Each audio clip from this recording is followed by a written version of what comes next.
All right, good evening, everybody. We are going to come back from our closed session, and we're going to be in our presentation period this time. Our first presentation tonight is actually going to be given by Desert Valley Disposal on the This is a subject that's so intriguing. Why are you laughing, Chris? So this is going to be Desert Valley Disposal talking about the organic waste update. As a lot of you know, you have new trash bins or organic waste bins in front of your homes that look like the trash bins, but they're a little different on how you're supposed to use them. So Chris, come on up and give us your presentation on this.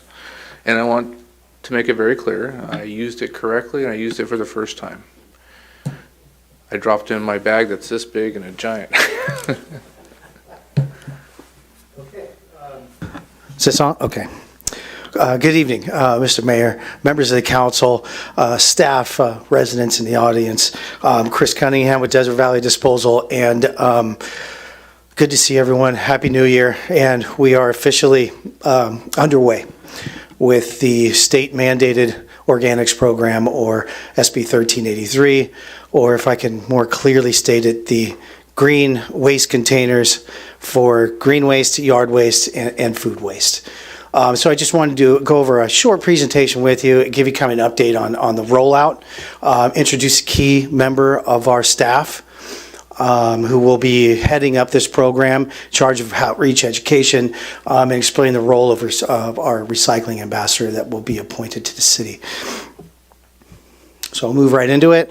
Last week of December, we had approximately 10,000 carts delivered to our site here in Desert Hot Springs off Cabot Road. It took about a week to get those in. The week of January 3rd, we assembled about 9,500 carts that week. The following week, January 9th, that entire week was dedicated to distributing those carts to the residents of Desert Hot Springs with the guidelines attached to it, which is the brochure that was attached to the cart in a clear pouch. Now, we had a storm last week, so if they got damaged, if they blew out, something like that, you know, we did our best to try to replace those as fast as we could. But if you got one of those that was damaged or wasn't in there, please let us know. We can have it delivered to you. We can have it mailed to you. We can have it emailed to you. It's on our website. So any way we can get it to you, very important information on there. So we'll get it to you. And then really, most important thing, we started our collection yesterday. So we're 2 days in. And I am pleasantly surprised at what we're seeing. It looks like people have read initially the brochure that we have and have done a very good job. I looked at the load yesterday that came in the afternoon, and sure enough, there was a lot of little clear bags in there with food waste in it. Not too much contamination at all. I was really surprised. Today, the same thing. We're looking at about 30% participation, which is very good for a second day of service, the first week of service. You'll notice that the trucks that we're using right now are spare still. We are still waiting for those nice new trucks that have been ordered over 18 months ago. So last I heard, it was February that we're going to receive those, but fortunately our spare vehicles will do the job for now. Those type of vehicles are rear loaders, and there's a very specific, these aren't the ones that we're using, but it's the same style truck. Very specific reason why we're using those. The driver gets out of those. It's kind of an older style truck, but they're new. The driver gets out of the truck and they walk the cart to the back of the vehicle where there's tippers, and when they align it and the tippers, they pull a lever and it tips them into the back. The reason we do that is we need to look inside every single one of these containers. We have to. Contamination is a big deal. Can't afford to have contaminated carts spoiling loads. We can't afford it. The city can't afford it. So we need to pay very close attention. We'll have some tags out there to let people know. But the last 2 days, they've only turned down 15 to 20 carts because of contamination. And that's not bad at all. So, so far, so good. Just a quick picture. Wanted to show you what the yard looks like. Bottom left there, there's stacks of carts, thousands of carts. What you're looking at there in the top right, that's about 1,000 carts. So imagine close to 10,000. That whole 5 acres was absolutely packed full of those things. So I just wanted to give you an idea what that looked like. Let's see. What am I missing here? Am I missing one? I'm missing one. Okay. I am missing one slide in there, but that was pretty much just a brochure that was there.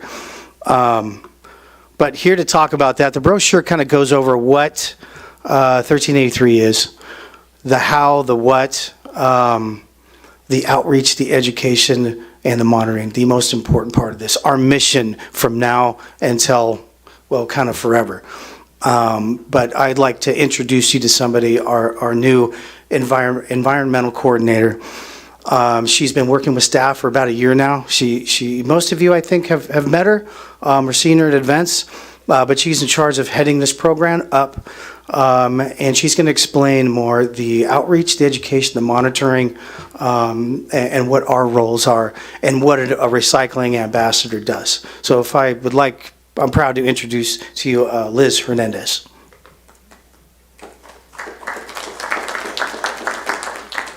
Good evening, Mr. Mayor, council members, and city staff. Thank you so much for having us today. I just wanted to, my name is Liz Hernandez, and yes, I've had the pleasure of working with most of you with this amazing state mandate that has been in the works for a couple years. My role in this state mandate is to assist with the enforcement, monitoring, education, outreach, and the requirements of this state mandate that we have for the ongoing time. But I just wanted to go ahead and also introduce our Daniel Rodriguez, our recycling ambassador, who has been assigned to the city of Desert Hot Springs for the outreach and education that needs to be given to the city of Desert Hot Springs. As we mentioned, education and outreach is going to be one of the most important things with the state mandate and what we need to continue on to meet those requirements. He'll also be performing waste audits that are part of the state mandate. And we'll be seeing Daniel not only on these events, but out there performing the audits, the lid flipping. We had a picture here. Here we go. I'm sorry. As you can see, again, our ongoing role of the ambassador is the outreach to promote recycling through our social media, distribution of education, material to community organizations and city-sponsored events. So we will be there, myself and Daniel, with any event possible that we can to assist our residents. Site visits are part of his duties as well, so educating the commercial customers, their employees, either with print material, in-person presentation, virtual meetings, anything that we can to help and accommodate the businesses or residents even with community events, that whatever works best for our commercial and residents. The other part, like as I mentioned, as you can see in the picture there, the monitoring, it's discreetly lid flipping the carts out in the street during pickup day, verifying the content of that. It's part of the requirement of SB 1383, and it requires the reporting. I'd be working with staff as well to continue that reporting with the state of California and assisting our residents to continue to meet our requirements. As you can see in the middle, it's the QR code. That is going to be included on every literature that we have for our residents to assist the proper sorting and meet those guidelines that we need to meet, so that we are making sure that the state of California knows that we're doing the best that we can to comply with the state mandate. So we'll continue this, like as we mentioned, for the rest of the year and on. Specifically, our main focus will be this year because of 2024 being the first year that the state requires that fines and penalties can begin. So we'll make our focus of 2023 to make sure that we avoid as much as we can. And that is it for me. I'm sorry if anybody has any questions or any questions for us. Yeah, we'll go around if anybody has any questions. I just wanted to say again, it was delivered to our neighborhood. We utilized it this week. What we've done, and I think it's in some of your material, is you can buy a small 1-gallon can for your countertops in your kitchen to put your food waste in. My wife bought a box of, I think it was 150 little clear bags that you can put under your thing, and it really does, when you start to separate things, it doesn't fill up your regular garbage as fast. So we are already mandated to recycle, and I know that we're getting into classrooms now and really teaching that. I think starting at that young age is going to be a plus, but really look, if you're watching this, really look at the items that can be recycled, the items that should be organic waste, and use your bins correctly, because the city of Desert Hot Springs, you, the taxpayers, end up paying for it in the long run if we're fined or have to raise rates because of the contamination. So, anyone? You mentioned part of what I wanted. You said you schedule for various groups. Would you schedule for the senior center? Most definitely, yes. Okay, We would do and it. you already, or he did, gave us this information several months ago, because some people were saying, no one told me. Well, you did. Go. Nothing, Roger? Thank you. Thanks, and I don't know whether to direct these for you or Mr. Cunningham, but I apologize if it kind of comes across as a cross-examination on law and order, and I don't intend it to be that way. But I had a long conversation with a resident who called me up, and they were confused, and we walked through it together, and I can see where their confusion was. So maybe we can address this, get the correct information out there. He said that, and he's right, there's some disconnect between the brochure and the web page, especially when it comes to compostable bags. Now, it's sounding like you're using compostable bags, but in one spot it actually says that the original flyer said that they had to be biodegradable bags. The directions with the can say put in plastic bags, and online it says no plastic. So let's set the record straight. What's the best way to do that? Sorry. So our website is being updated daily as some changes have happened, but it should be up and running as of this Monday when the collection began. We encourage, from an environmental point of view, is to reuse any bags that you have. We prefer the clear bags because, as you can see, that when ambassadors are performing the waste audits, it's just easier to see that versus slashing open a black bag. So if you can use a clear bag and something that you already have at home, that would be absolutely best. If you are able to purchase compostable bags, absolutely second best choice. Otherwise, any other bag would be fine. It's just that the facility is requiring the bagging of the items, and that's why. But any green waste should be loose. Just the food waste should be bagged. Okay. That helps a lot, because that leads on to my next question regarding, I use compostable bags for dog poop when I pick up after Luna, and normally I've just thrown those in the trash. But now we put those in there. No. Pet waste should continue to go in your waste in your trash bin. Okay. Then the last question. Before you leave that question, can I ask a question? Because one of your competitors in the valley, which is very large, is saying to put your pet waste in the green bins. Is that just a preference, or is that your facility that's requesting that? We gave there was a presentation done in my other job and they actually specifically said online and in their presentation to put their pet waste in there. We'll double check with our contact over there. It is that facility that's going to, so if there's been a change there, I'll make sure that gets changed and we'll put that on there, we'll update it. Also, if I could, real quick, just go back to that, on the plastic, yeah, that's been a confusing subject over there. They were allowing plastic bags, then they weren't, then they went back to allowing them. But because it's a old-fashioned windrow style composting, they need to have it done within 90 days. It can't be any later than that. So compostable stuff, they say it's fine, but they're just going to pull it out and throw it away. The reason they want plastic bags, or compostable is fine too, is that it goes through a machine first.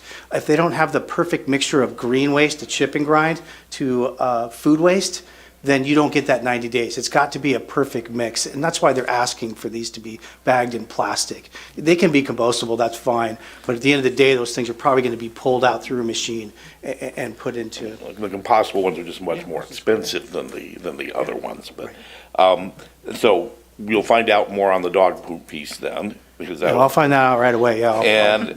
And things like, I remember this when we instituted this when I lived in Seattle many years ago, and there was a lot of confusion over food wrappers. We all told to put our pizza boxes in there because they're cardboard and they're greasy. And a lot of times, fast food wrappers, they'll say compostable on it, are they or not? And things like waxed paper. Yes, no, we were told no. So the last thing we want to do is cause a contaminated load. So food wrappers, your McDonald's wrappers, your Del Taco wrappers, yes, no. Yeah, and you kind of nailed it there. Anything that's waxed over is not going to be useful inside the food waste container. But pizza boxes that are soiled, absolutely. The little chipboard that's for takeout food, yes, you can. Napkins, absolutely. Paper plates that are non-waxed, yes. Yeah. So those are the things that the QR code, and we're going to refine these things and add each one because I know it's kind of a book. It's a learning process, and I went through it years ago up in the Pacific Northwest. But like a tissue paper hamburger wrapper with no wax on it can go in, but a foiled hamburger wrapper can't. That's right. So we all have to be uber careful when it comes to that. Right. The last thing is, you didn't mention, I didn't find it anywhere on the webpage either. Again, when I was up in the Northwest, we were told to put our home shredder waste in the compostable bag. Should we do that here when I shred my bank statement at the end of the month? Do I dump the shredding waste? You don't put that in the recycle because it's not recyclable. You still get a bank statement? Yes, I being the old guy here, I'm still old-fashioned.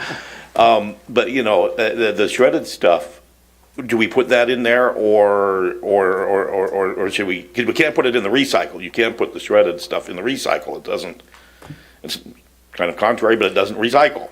Yeah, and we'll add that. We'll refine that, and we'll add that in there because yes, you can put that in the organics container. Yes. Well, I appreciate the info, and I'm glad. I hope this helped clarify it for the people that are watching it, and I'll be able to answer constituent questions when I do get them. But it is obvious that people are paying attention to this. We've all got it. We've all probably even got calls on it. It's going to be a learning process, and we're all in this together, and I appreciate everything you guys do. So I just want to thank Gary for confusing me even more. Yes, I'm happy to do that. We got a lot of presentations tonight, so we got to move on. Russ? Yeah, so there are fines, so you have recycling police out there, or are you just going to reject bins? Please. For this year, 2023, it'll be rejection of bins, and 2024 fines begin. Well, okay. And what's the recycling percentage? I saw a report online as I was researching this, said 10% of what we put in the recycle actually gets recycled, and the rest of it just goes in the landfill anyhow? Recycling has changed a bit. So the market has changed. Most of it needs to be completely clean as possible. A good example would be pizza boxes. People still believe that that's a recyclable item. It is not. Once it's soiled, it needs to be either in the trash or now that we have compost in the compost bin. Okay, so one of the items here, I'm trying to go quick, so thanks. Yeah. One of the items here was a list of what can and can't go in the carts. I saw the brochure, but as I'm trying to translate that for our family, by the way, my wife's diligently trying to follow this. She keeps asking me, can this go where? Is there a printable list that's, like more in like just a list form, a Word document that can be easily put into a translating software and can go into different languages? Absolutely, yes. I've been working with staff, so yes, we do have that available. Okay, I'd love to get that. And then, so what is it that gets contaminated? What do you mean? I thought this was the stuff that contaminated the rest of the recycle bin, the food waste. What's getting contaminated in the compost bins?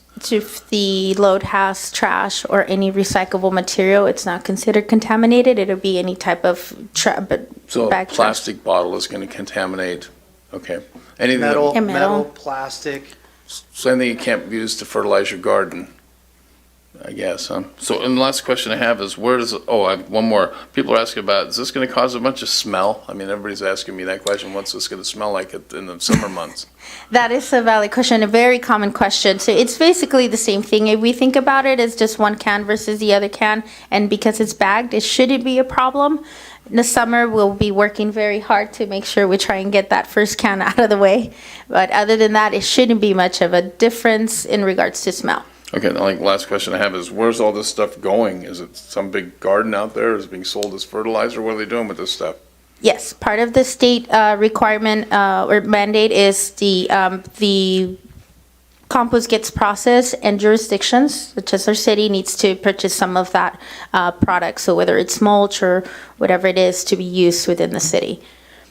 Wow, we got to buy it back and work it into our public works projects? Pretty much. So, yes, one way or another, yes. It's part of the requirement. And how many extra trucks did you have to put on to save on these greenhouse gases? Okay, thank you. And just one suggestion that I was given, I don't know if it was from Chris or who it was from, but when you have those small bags, a lot of us have a second refrigerator. Just take them out the refrigerator, put them in the refrigerator for a couple days until trash day, and then dump them in that new bin, and then you won't get the smells, especially during the summer when it gets hot out. Right now, probably not as bad, but during the summer it could be a problem. One last thing I wanted to mention, for our residents watching, the city is providing compostable bags and compost bins for those that need those. They are available up at the front with staff. Awesome. Thank you guys so much tonight for coming out. Thank Thank you. you. We'll Thank work you. on refining that list too, so thank you. Thank you so much. We have a presentation, but I do not see the person that was going to receive the presentation. Did we get confirmation from the city clerk's office that she would be here?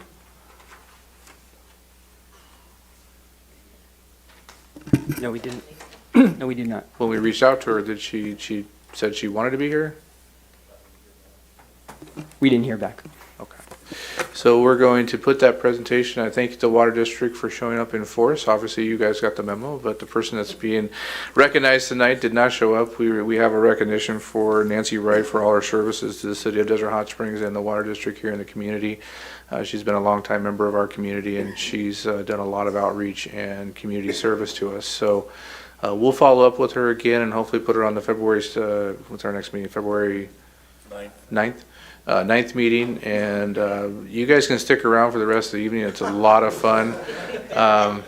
But either way, we do have, this is our first meeting since the election, and we will be certifying that election tonight, I believe. So we have the presentation. We don't have to certify we do need to certify no. Do we need to certify the election before you do the swearing in? It can wait until later on in the agenda. Okay, so you don't need to do that first. But we did have District 1 and District 3 elections this year. This is first year in districts. And with that, re-elected with no opponent was Gary Gardner. And elected back to her seat was Jan Pye. I'm happy to allow each of them to have their swearing-in ceremony now. So I'm going to have Gary go down to the front. He'll start off. And is there anybody here to stand with you, or to swear at you, or you're gonna have Gerald swear at you, right? All right, we'll have you stand right in front here, and Gerald will come up.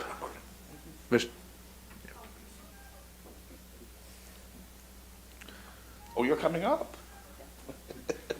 Gary, do you want to stand behind? You want to stand in front of the podium? That's fine. Yeah. Either way, Wherever you want to. Where do you want to? wherever you're comfortable. I want the camera to be able to see Oh, you. Jan's going to stand with me. Yeah. Can the Unfortunately, cameras- my partner Eric has some car trouble and is stuck in the past right now. Why don't we come around the other side, because the camera up there I think will catch you perfectly, because right now I'm looking at the camera and it's looking at your back of your head.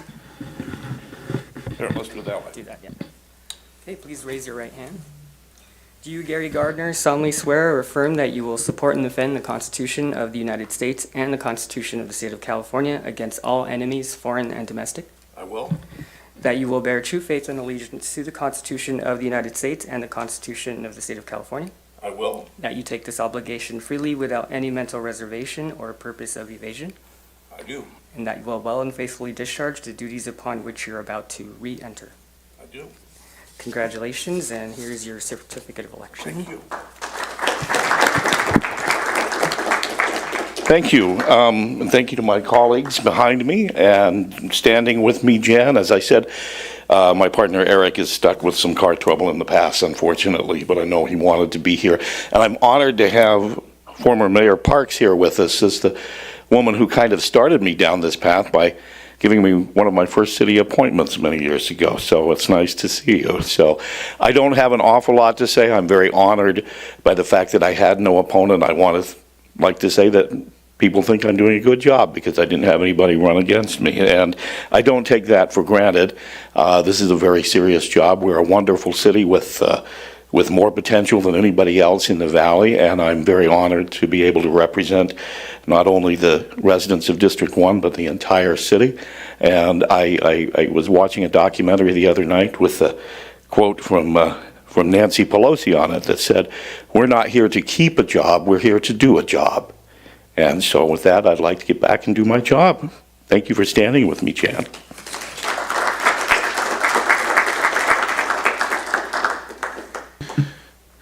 And next we have Jan Pai, who was reelected to her seat and elected as the District 3 representative for the very first time. So I know she has a few people that will be coming up with her. She'll introduce those, but I also wanted to say welcome to our former mayor, Yvonne Parks, who was a big mentor to me during my time on the city council, and I served under her as mayor for 6 years. So really appreciate her showing up today.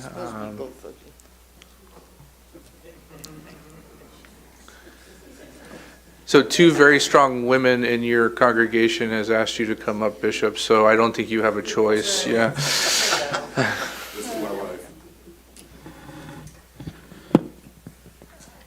Okay, please raise your right hand. Do you, Jan Pai, solemnly swear or affirm that you will support and defend the Constitution of the United States and the Constitution of the State of California against all enemies, foreign and domestic? Yes. That you will bear true faith and allegiance to the Constitution of the United States and the Constitution of the State of California? Yes. That you take this obligation freely without any mental reservation or purpose of evasion? Yes. And that you will well and faithfully discharge the duties upon which you're about to enter? Yes. Congratulations. And here's your certificate of election. I'm going to say a few things.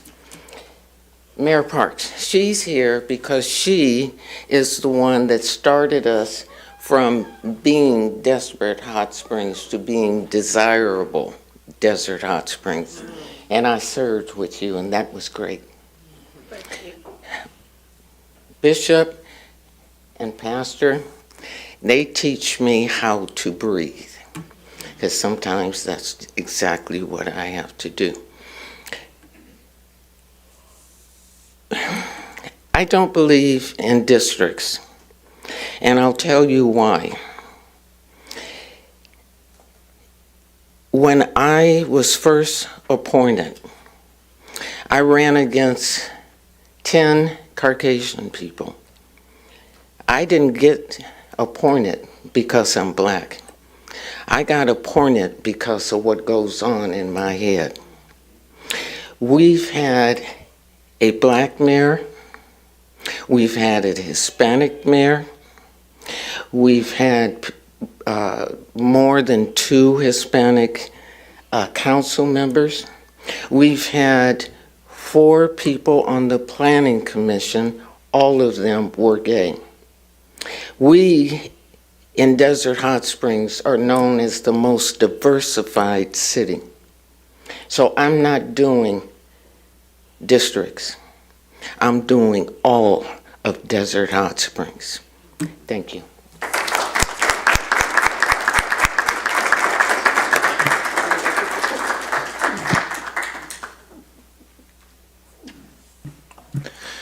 With that said, we don't have any other presentations tonight, but feel free to take pictures, whatever you like, for your swearing-ins, and then we'll be back at 6 o'clock.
Good evening, everybody. This is the regular meeting of the City Council, and the City Council is serving as a successor agency to the former Redevelopment Agency Board for Tuesday, January 17th, 2023. This is our 6 p.m. regular session. Roll call, please.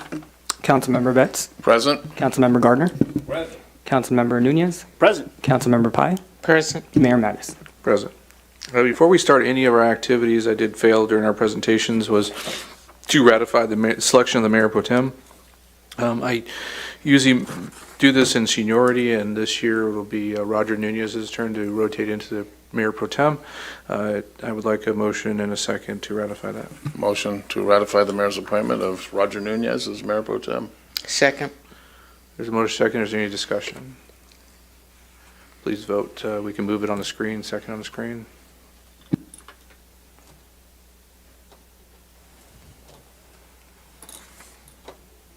Motion passes unanimously. Congratulations. This is your time to give your 3-hour speech. Well, passing the baton down the row here, I'm just going to say, get ready for a lot more emails and phone calls. So make sure you keep that phone charged. So Mayor Pro Tem has a longer title than mayor, so a lot of times they think you're in charge, so. With that, we will move to our agenda tonight.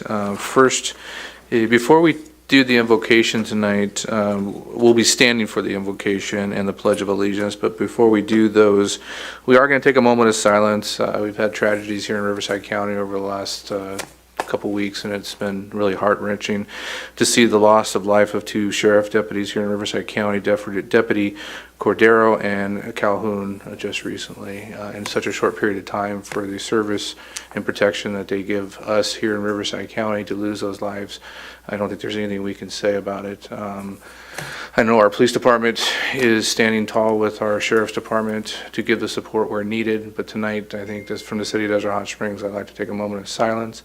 We will be standing, and then is Bishop Shepherd, you're going to give the invocation tonight? After a moment of silence, he'll start in prayer. Please stand if you can.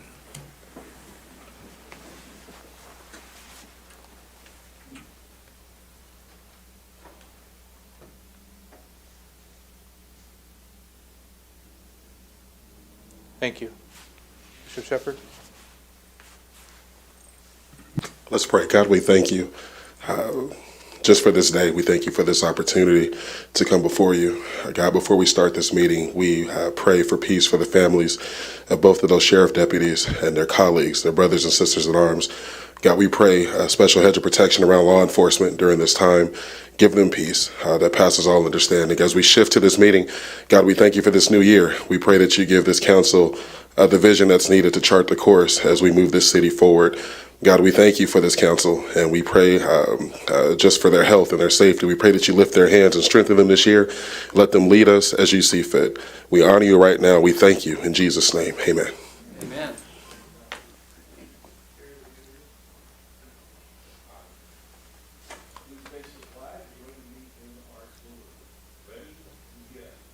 I pledge allegiance to the flag of the United States of America and to the republic for which it stands, one nation, under God, indivisible, with liberty and justice for all.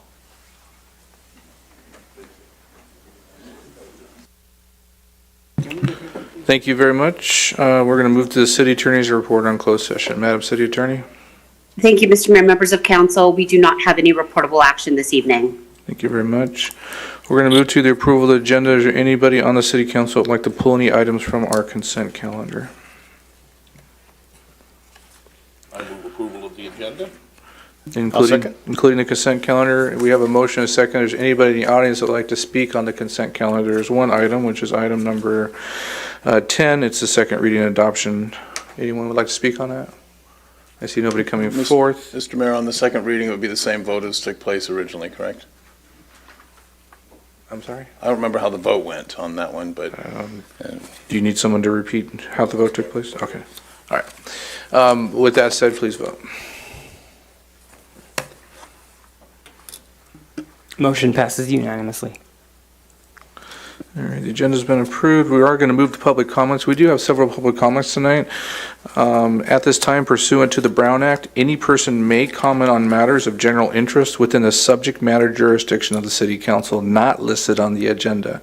It basically means if you're going to come speak in public comments, you must be speaking on something that's not listed on our agenda. If you do want to speak on those, you'll need to wait till those items. Under the Brown Act, the City Council shall not take action on or discuss matters raised during public comment portion of the agenda. That basically means we will not, are not able to have a back and forth with you. Comments are limited, we're not going to limit it to 10 speakers, but they are limited to 3 minutes. The timers are up on the big screens. Please watch those because I will ask you to complete your thought as your timer ends. All comments are directed to the City Council and shall be devoid of any personal attacks. Members of the public are expected to maintain professional, courteous decorum during public comments. Our first comment tonight will be by Marion Champion, followed by Eddie Johnson. Good evening, Mayor Mattis and members of the council. My name is Marion Champion. I'm with Mission Springs Water District. I'm here today to provide a couple of updates. First, our 2023 Mission Springs Water Conservation and Groundwater Protection Calendar is now available. The calendar features artwork from local high school and middle school and elementary school students, and it is free and it's being available for pickup around town and on our payment center. I did bring a few extra copies. They're back in the back of the room if anyone would like to pick one up, or you can also email us at pr@mswd.org, and we'd be happy to mail one to any customers for free. Also, we are finishing up another session of our Community Water 101 classes this week, and we will be restarting the 4-part series again next March. Sign-up information will be available on our website, or if someone would like to come to our last class, it's going to be this Thursday night between 6 and 7 p.m. at the Desert Hot Springs Library. We are also hosting the UC Riverside Master Gardeners on Thursday, February 23rd from 6 to 7 p.m. at the DHS Library Community Room. We have a gardener there that will be discussing friendly landscaping and desert landscaping and ways to save water around your home. And last but certainly not least, I want to thank the city and for all of your support for our upcoming participation in our 70th anniversary celebration, which will be taking place on Friday, February 3rd from 4 to 7 p.m. at Mission Springs Park. It will be a fun-filled community event that's featuring children's activities, games, jump houses, face painting, music, dancing, community partner booths, and of course we're going to have some MSWD award-winning water. It should be a lot of fun, and we're hoping to have a nice turnout. I've left some flyers for the event back on the back table, and if anyone has any questions, they can go to our website, mswd.org/turning70. Thank you. Thank you, Marion. Eddie Johnson, followed by Emery Lesko. City Council, city officials, residents of Desert Hot Springs. Day after Christmas, I received something in the mail. And it was very nice because I believe in the Vietnam Veterans Memorial Ball. Shows honor, respect for all the veterans we lost in Vietnam, 58,479. Roberta sent me this.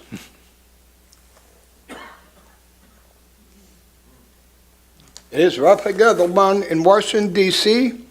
That's the Vietnam Veterans Memorial Wall, and sometime, we don't know when yet, but the replica of that is the moving wall. Hopefully we'll be here in Desert Hot Springs. We don't have a set date yet or a year, but we're still working on that. Let's go back east.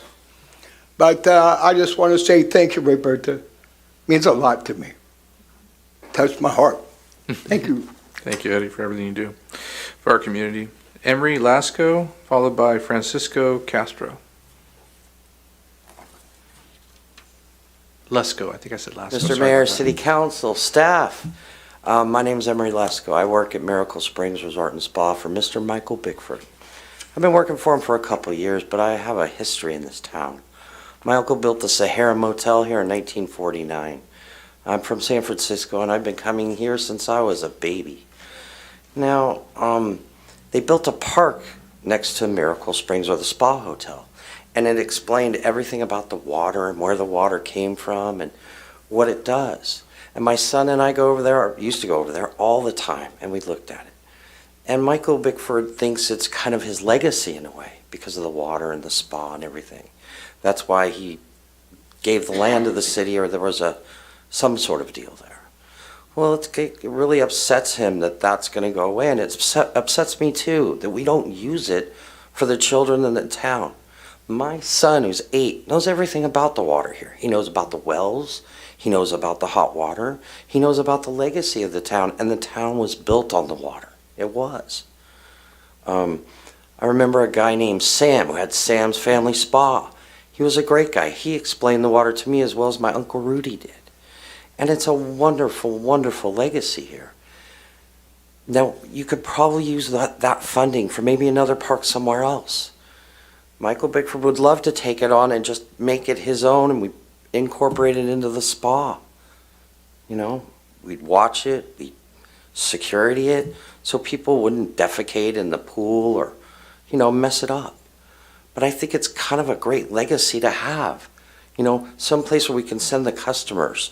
And I'm always walking the customers and our guests around the facility, showing them the wells, showing them where the hot water comes from. They fill the pipe. Oh, yeah, that's hot, right? And they understand, you know, where the water's coming from because they think, oh, it's just coming from the city and then we just heat it up. They don't realize the significance of this place.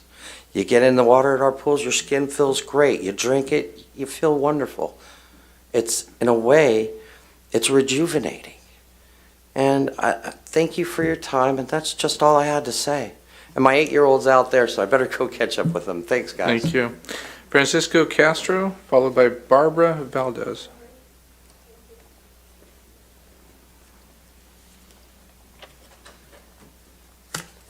Hello, good evening, City of Desert Hot Springs. Thank you for the opportunity for letting me come in and share with you a little bit about the Desert Hot Springs Senior Center. My name is Francisco Castro. I am the director of this local senior center. I've been with the center for about 5 months now. It's been exciting. Our membership is steadily increasing. We were at about 250 back in October. I'm sorry, we were about 200 back in October. We're at about 250 to 260 now, 2 months later. So that's exciting to report. I attribute that to not only the snowbirds coming back to town, but also for the numerous activities that we have available now to our members and the community. Some of those activities that we have available have a health and fitness kind of element to them. For example, we have our Fit After 50, our tap dance. We have Cooking with Melvin, which is a nutrition-based program. We have hula dance, as well as flowing energy dance, beginner Tai Chi, and TOPS, which is taking off pounds sensibly. That's a support group. So in addition to those health and wellness kind of programs that are keeping our seniors active, we have a few creative classes like coloring class, art class, and piano lessons. And in addition, we have also some games there, like we have Pinochle, and we have Mahjong, and we also have karaoke that just started this month, which is a second week in a row, and it's already a full class. We have, and we also have our big thing, which is bingo. Bingo is Wednesdays and Fridays, 1 to 3, $5 get you 9 games. We will be adding an additional day to the week, which is Mondays, so we're gonna have it three times a week now, starting in February, and our seniors are really excited about that. So in addition to our weekly activities, we have our monthly activities, or monthly programs and activities. For example, we have our Let's Do Lunch brought to you by Jewish Family Services. It's a free program, second and fourth Tuesday of the month from 12 to 2. We have our movie days twice a month, second and fourth Wednesday, monthly birthday party, second Friday of the month. And this month we have our flu and COVID vaccine brought to you by the Riverside University Health System. Some of the resources we have available to us are to our members, our senior advocates, second and fourth Tuesday, Inland County Legal Service, Monday through Friday, Mizell Case Management, every Wednesday, High Cap, and Farmers Market, which is the first and third Wednesdays of every month at 10:30. We also have our Meals and Wheels program that is Monday through Fridays from 11 to 12 for our seniors over the age of 60, and that's brought to you by Mizell Center as well as the Riverside County Office on Aging. And so I thank you, everybody. I would like to extend an invitation to everyone here, also to the community, to stop by and visit us and meet our members and our activities. Thank you so much. Francisco, thanks for coming out, and maybe we can do maybe a quarterly or every 4 months, get an update from you. We'll put you in presentation so you don't have to rush through it. Give you like 10 minutes and maybe Sounds come on good. in. And even though there's not a lot of people here, there's a lot of people that watch on TVs. Fantastic. Awesome. Thank you so much, Thank Mayor. you so much for coming out. Thank you. Barbara Valdez, followed by Heidi Simmons. Good evening, Mayor, City Council members. I am brand new to Desert Hot Springs, and I have to correct you. My last name is Valadez. Valadez. Thank you. Easily, all the time. I just moved here last year. My plan was to move here with my husband. He passed away. So I'm now here fending for myself, learning all the great resources. Today, getting stuck, not being able to get home because I don't know how to get home once the roads are closed. I've met many really nice people. Everyone is very friendly here. The main reason I am here tonight, though, is because when I first moved to Desert Hot Springs, on my block, it was very nice. Now I have this god-awful residence that probably has, I don't know, a multitude of vehicles, one of which is a giant RV that's taking up like the whole sidewalk, or so to speak. It's just making that neighborhood, that street, look horrible. So I would like to be able to email with an address. I'm not sure how it works over here in terms of bringing stuff like that to council's attention. I moved here from West Covina, and I was very involved in city council over there. And I was an active resident moving forward to make a nicer city. So I would like to see that here, and again, especially on my block. So I didn't come prepared with anything written, but I thank you all very much, and I hope to be a better part of this city. Thank you. Cityofdhs.org is our website. You can find all our email addresses along with our department heads, but before you leave, one of our department heads will talk with you and get you in contact with the proper people. Thank you so much. You're Thank so you. welcome. Heidi Simmons, followed by Cheryl Smith. Good evening, Mayor, Council, staff, and residents. My husband and I moved here over 25 years ago for the outstanding and majestic views. We got involved when residents were invited to attend meetings to generate a list of improvements we wanted incorporated into the city plan. The plan was to serve as a guide as Desert Hot Springs population grew and moved into the future. On the list, our want list, we wanted a high school, police department. We wanted a light industrial area, which would employ local residents. We wanted a new library, more parks, larger city hall, and city center. We wanted Palm Drive widened for safety with sidewalks and bike lanes. We wanted wider bridges over the 10 with signals so our community could commute without backing up for miles. And we wanted the removal of all utility poles, diminishing our views. After nearly 3 decades, much of what we wanted, dreamed about, has come to fruition, even though some said it was impossible. Several months ago, Frontier installed fiber optics on our utility poles, typically placed underground. These thick black lines and bulky equipment were strung across our view. We felt horrified at the blatant mess and betrayal. It was not only a step back from the goal of underground infrastructure, but an affront to all we hold dear living in DHS. Imagine you own a Van Gogh landscape and someone comes in with a fat black marker and draws a line across your most valuable possession. It's painful and not only devalues the painting, but destroys it.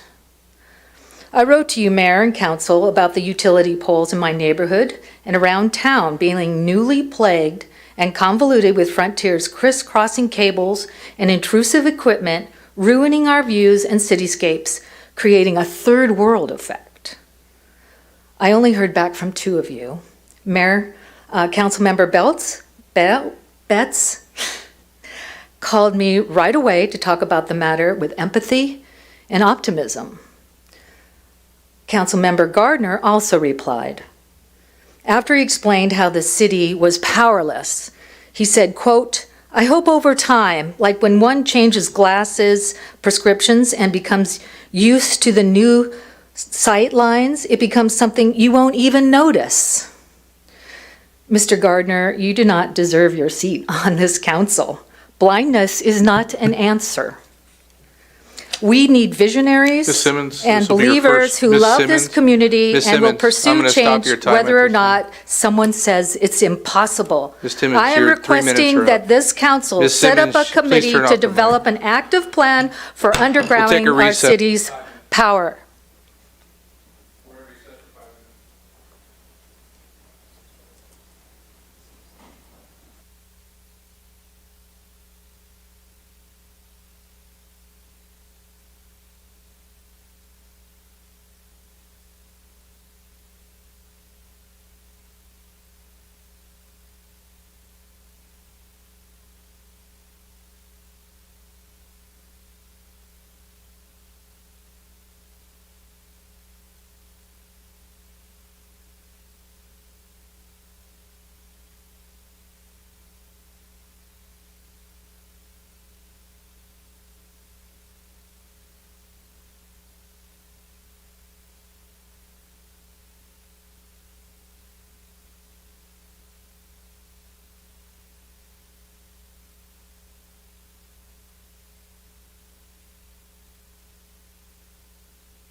Yeah, 1 minute. When the council member comes back, we'll get restarted.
Call the meeting back to order, and just to explain what took place tonight, there are rules and regulations to your freedoms of speech. You might feel that you can control this meeting or take over my meeting. That's not going to happen. In the state of California, there's laws on public comments on how you may speak to the city council, and we ask for decorum and professionalism, and sniper shooting council members won't be tolerated. You can make your comments as professional as possible whenever you stand up here, and if you disagree with any council member or their actions, I really encourage you to say that, but it's the way you say it. And when I ask for you to take a break or stop for a second, it's because I will continue your time during your comments after I send the warning that that's not going to be tolerated. Or if your time is up, 3 minutes, that's when we ask you to wrap up your comments. To talk over me or take over this meeting is not going to be allowed, and that's why we take breaks. If you continue to do it or continue to talk out of turn, then we'll have you removed from the chambers. Thank you. Our next speaker is Cheryl Smith, followed by Tom Moen.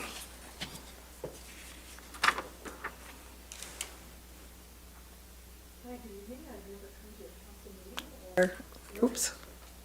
You're good. I'm good? Okay. Anyway, I guess I'm sort of following up on what Heidi Simmons said. I'm talking about the telephone poles or the utility lines. We moved to Desert Hot Springs about 6 years ago, and the house that we purchased wasn't there when the utility poles were put in. So they're on the easement, but where our property was, when there was no house there, the telephone pole and the line sort of went across our property. And so we have about a 20-foot span where the line goes across our property, and it's about 5 feet or more in on certain areas. So we have a small deck so we can enjoy the view. My husband and grown children are quite tall. They can put their hand up on our little deck and touch the lines, which is kind of distressing because I don't really know, is it safe or not? I've been told it's safe, but it's still not something I like to see. A couple of years ago, one of the wires fell down and was almost in our pool. I was told that was okay, and then they came and fixed it. But it really is distressing to see these wires going across, and then when Frontier came, we have this extra big wire going across. I used to send pictures to my kids about the gorgeous view and all of our mountains and the snow and our rainbows, but now we have large wires go across it, and at the end from our pool, there's this large, I don't even know what it is, from the new service, Frontier, that is just, ruining our view totally. We have a tree that grows out of our deck. They come every 3 to 6 months and just chop it up. It's terrible. And I really don't think that we should be having wires across our property.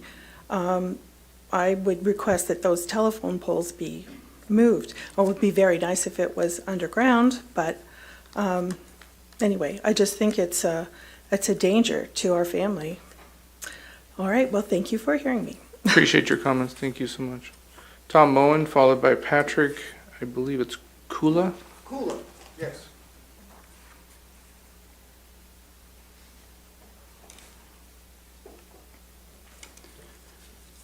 My name is Tom Moen. I'm now a 44-year resident of Desert Hot Springs since the turn of the calendar, the first. And I'm proud of our town. There's a lot of history in this town. A lot of things have been accomplished in this town, and if we want a good future, we need to remember the past. We've had several things in our town disappear. And maybe it was necessary, maybe not. I'm always in favor of taking time to study the issue and see what the timeliness is of the issue. One time our city council wanted to tear down Cabot's Museum, call it an eyesore. Cole Erod, who served on this council practically by himself, saved that by purchasing it and running the museum. Being in a hurry to do something does not always make it the right thing to do. Desert Hot Springs, we're the high point in the Coachella Valley. We look down on everyone else. And we have a nice view. We can look down, see everything. We have the best water in the whole wide world.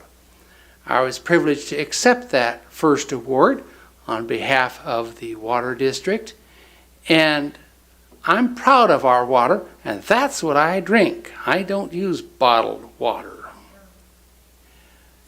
Also, Cabot Yerxa, who built that museum, found our hot water and he found our cold water. And a lot of people have no idea of the history of that. And I'd like to just take a moment and say that Hot Springs Park, which cost this city $700,000 to build 20 some odd years ago, has our water history emblazoned on placards that are still easy to read. Therefore, I think the idea of the demolition of Hot Springs Park before it's fully studied by the city is a travesty. I understand it's going to cost $500,000 to just run bulldozers and put sand on there until they're ready for the new project. Please, City Council, I ask your forbearance and your patience on this project. Thank you and good night. Thank you, Mr. Malone. Mr. Kula? Yes. My name is Patrick Kula. I've been a resident for around 26 years. And I concur with Mr. Moen and Mr. Lesko. I feel that it would be a true travesty that we would tear down something that tells about our great history in this town. It is 25 years old, to my understanding. And I feel that when you have visitors to Desert Hot Springs and they could actually read the history of our water, it would be a travesty to remove that. That's all I have to say. Thank you. Thank you very much. Our last speaker today is Richard Velasquez. If there's anyone else like to speak in public comments, you can fill out a blue card in the back and hand it to the city clerk. This will be second call. I'd like to take a few minutes to thank Mr. Betts. He's been assisting me in an auto accident that I had on the 21st of November. I was at the corner of Palm and Ironwood when I got rear-ended. I used to work for a government agency. I was given instructions on how to handle an accident. My training at that time kicked in. So I pulled over to the side on Ironwood. The person or gentleman that hit me took off, reported the accident to the police department. I spoke with an officer 2701, that's all he said. I reported the accident. At the time of the accident, I had pulled over. My daughter called 911 and the guy had taken off. So I went home. Actually, I went to the police department to make a report. I expected to sit down with somebody or go online and make a report of the incident. Now, the officer that took the report actually told me, well, you shouldn't have left. Well, even though I've been retired 10, 11 years, my training kicked in, okay? The guy took off. So I talked to Mr. Betts about the accident. Later on, I went in to the marijuana shop. There's there on the corner of Palm and Ironwood. I saw their camera. The camera has very good photography there. It catches everything. And the gentleman there at the marijuana shop stated that there's 4 businesses there and they all have cameras. My insurance company needs to verify, and I'm sure that the incident was caught on tape. Okay, so I have an attorney. He asked me to ask. He needs a copy of a court order to view the 4 cameras at that business. There's 4 businesses. There's a doctor's office, security company, the marijuana shop. I don't know what else. So I need to see what's going on with this. Mr. Velasquez, your time is up at this time. Okay, thank you. We do have our deputy chief and our police chief here today. If you need assistance, they can possibly assist you. All right, I have no other public speakers for public comments. Anybody else like to speak in public comments tonight? Final call? See no one coming forth. We'll close public comments this time. We'll move to city manager's report.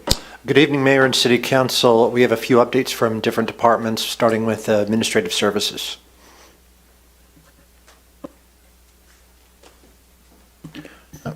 Good evening. So as of January 17th, 2023, our general fund and public safety fund revenues are at over $8.2 million, which is 25% of the budget.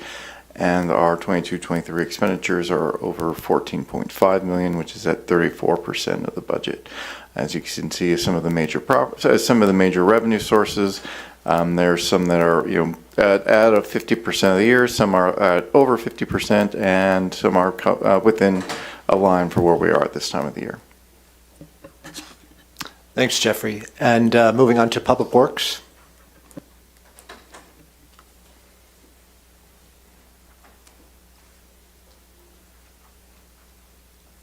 Good evening. I got 4 projects to update on. The first one is the Palm Drive North project about the road closures.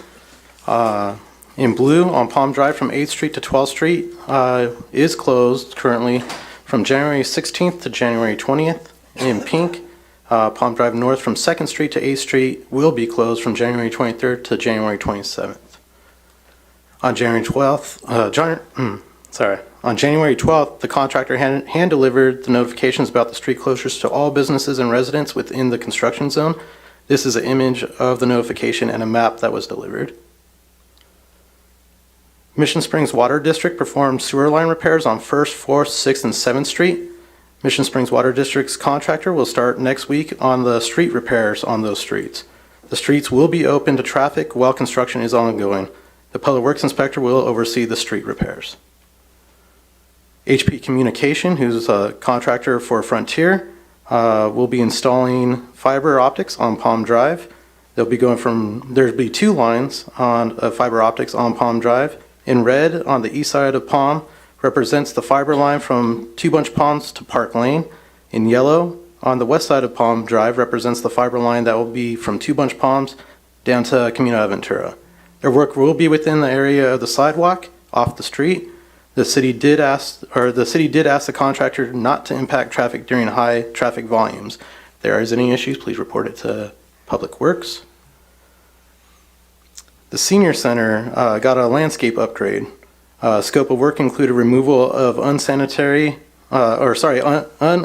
pleasing plants and damaged irrigation and dilapidated ground cover. The new landscaping has larger rocks for ground cover, drought-tolerant plants like ocotillos and cactus, and new drip line system, and a security wrought iron gate and fencing. Francisco, the director of the Senior Center, said that the members have noticed the changes and appreciate how welcoming the center is. Thank you. Thanks, Nick. And finally, from our Executive Program Director. Sorry, I'm just waiting for my PowerPoint. There we go. I have some updates to give you since our last council meeting. So I wanted to thank the kids at the Recreation Center and the community for helping us name our Agents of Discovery lizard. So here's Milo. That was the name that was selected by the kids and the members of our community. We have pickleball classes starting on Monday, January 23rd at Wardman Park from 10 to 11 a.m. and it's $5 per class. I know we had several residents asking for these classes, so I'm really excited to get this going. And then we also started over the break Argentine tango classes at the Health and Wellness Center, and they're held every Tuesday from 3:30 to 4:30. $2 for kids and $15 for adults or a couple.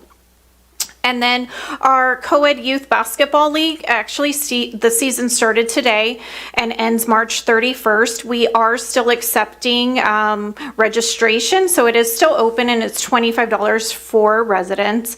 Practice is on Mondays and Wednesdays from 5 to 6, and the games are on Thursdays and Fridays from 5 to 7. And this is held in our recreation center gym. And then finally, as we're gearing up to open our Furby Aquatic Center, I am now hiring lifeguards. It's a great job if you're a college student, high school student, retired, for anyone actually. You can apply online. You must pass the Red Cross certification course. So the pool will be opening in late May. That is all. Thank you. Thank you. That concludes my report. Thank you. Now we'll move to mayor and council member comments. We'll start with Mr. Betts. Thank you, Mr. Mayor. I'm going to go as quickly as I can here. A while back, some residents asked for some flashing stop signs at the intersection of Little Morongo and Pearson Boulevard, and staff was good about getting those put in there. They had also asked about Pearson and Indian, and so I have the same question. They're now asking such a great job that we did on the flashing signal stop signs, that is flashing stop signs at the one intersection. Do we have plans, or what's the schedule for getting them at the other intersection? We could look into it. Okay, is there anything that would hold it up, or? Well, one would be funding. These are extremely expensive compared to the regular stop signs. And with the one that we did put in already, we haven't seen a change at all in comparison to the accidents or anything like that.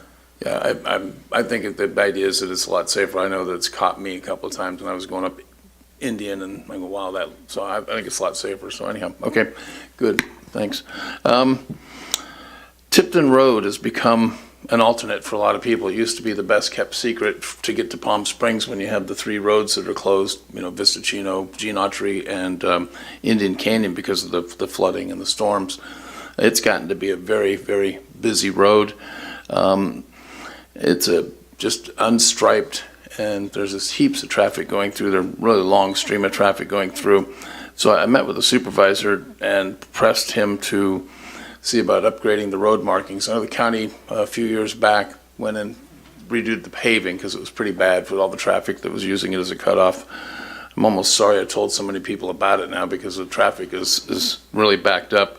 But I think maybe it might be something with all this conversation about a bridge on Indian and stuff, which I understand, maybe moving through CVAG now, but maybe the council would direct a letter, from all of us to the supervisor and the county asking them to upgrade that road since so much traffic, a center line and whatever else their engineers determine is needed. So I'm hoping we can get that done. I noticed the paving the county did on Indian from Highway 62 down to just about, the city line, and then it goes to some very rough paving. I'd like to see, is there something we can do to coordinate with the county when they're doing a paving job like that? That, it's got very smooth road when you're coming in, but as soon as you get to the city line, it's a very rough road. Do we have a schedule to address that road and using the county methods for, I think, called chip seal rather than just, grind and replace? I guess I'm just trying to find out what's the plan, because it's just a huge contrast now. Indian used to be rough all the way, now it's smooth, and then as soon as you get to the city, it's a mess. Yeah, we do have our pavement management plan, and we do work with county. A good example of that is Mountain View. We did our portion of it, and even though majority of the project was county project, and it was their lead, we do work with county on projects. And there are different applications that we can use, like chip seal, cape seal, stuff like that. Could you take a look at that section of road and see, because it says, hi, we've just entered Desert Hot Springs and now your roads are no good. I know most of our roads are okay, but it's just, that one's not a good situation. On the, I was watching the news, and on the subject of undergrounding utilities, I noticed La Quinta had set out a goal, and they said they don't know how much it's going to cost to underground all the utilities, but they've set out as a goal to do that. And as a council, we had talked about it, and I think way back when Scott was 10, maybe 12 years ago, we talked about that issue and realized that it's really a huge undertaking. And I think La Quinta was, realizing the same thing. But maybe we can take a look, see what they're doing down there as far as getting a study going and seeing what it would take. I know these wires in this town are problematic for a lot of people. Highway 62 in Pearson, there's been a lot of talk about doing something major in that intersection, like is happening at Indian and at down at Dillon, doing the same thing for the intersection at Pearson and Highway 62. But I think there's some call in the communities or something can be done in the interim. So I reached out to Caltrans, and they said they're looking at some interim improvements, which would be different aside from the conversations we have going for a major intersection change. Something like a deceleration lane that could be put in as you're traveling north on 62 and getting ready to turn right onto Pearson, and then some additional signage to warn people that, cross traffic doesn't stop and just things like that. So they said they would take a look at that. I don't know where it'll go, but they seem to be pretty receptive to taking that look, and I guess they're well aware of the conversations we're having with the city of them otherwise. I'd like to some point in time see if we can get something going together for a study session or something regarding the cannabis industry and the security requirements that we have for them. People don't realize that we have really stringent requirements on security for cannabis in our city. The state doesn't have those same requirements. The state's requirements are much less, and it's a huge cost to the operators. So I don't know when we address that subject, but I'm raising it now for salience. I think it's something that we need to take a look at. And you understand you're getting me a comparison on the state regulations versus ours on that subject. If we make sure that gets to all the council, then great, thanks. The other issue we've got is somebody got cited for trash cans. Sorry, it's a lot of stuff you get hit with over a long time. Just bringing it up now. The trash cans that are visible from the street. And it's been a big issue. I know, Scott, you and I have talked about this before. It's come up years ago. And some people just don't have a house that's situated where they can easily put the trash cans out of view from the street. And they're wondering why they got cited when everybody else on their street got fined. But more to my concern now is that now we have 3 trash cans, the problem's going to get exaggerated.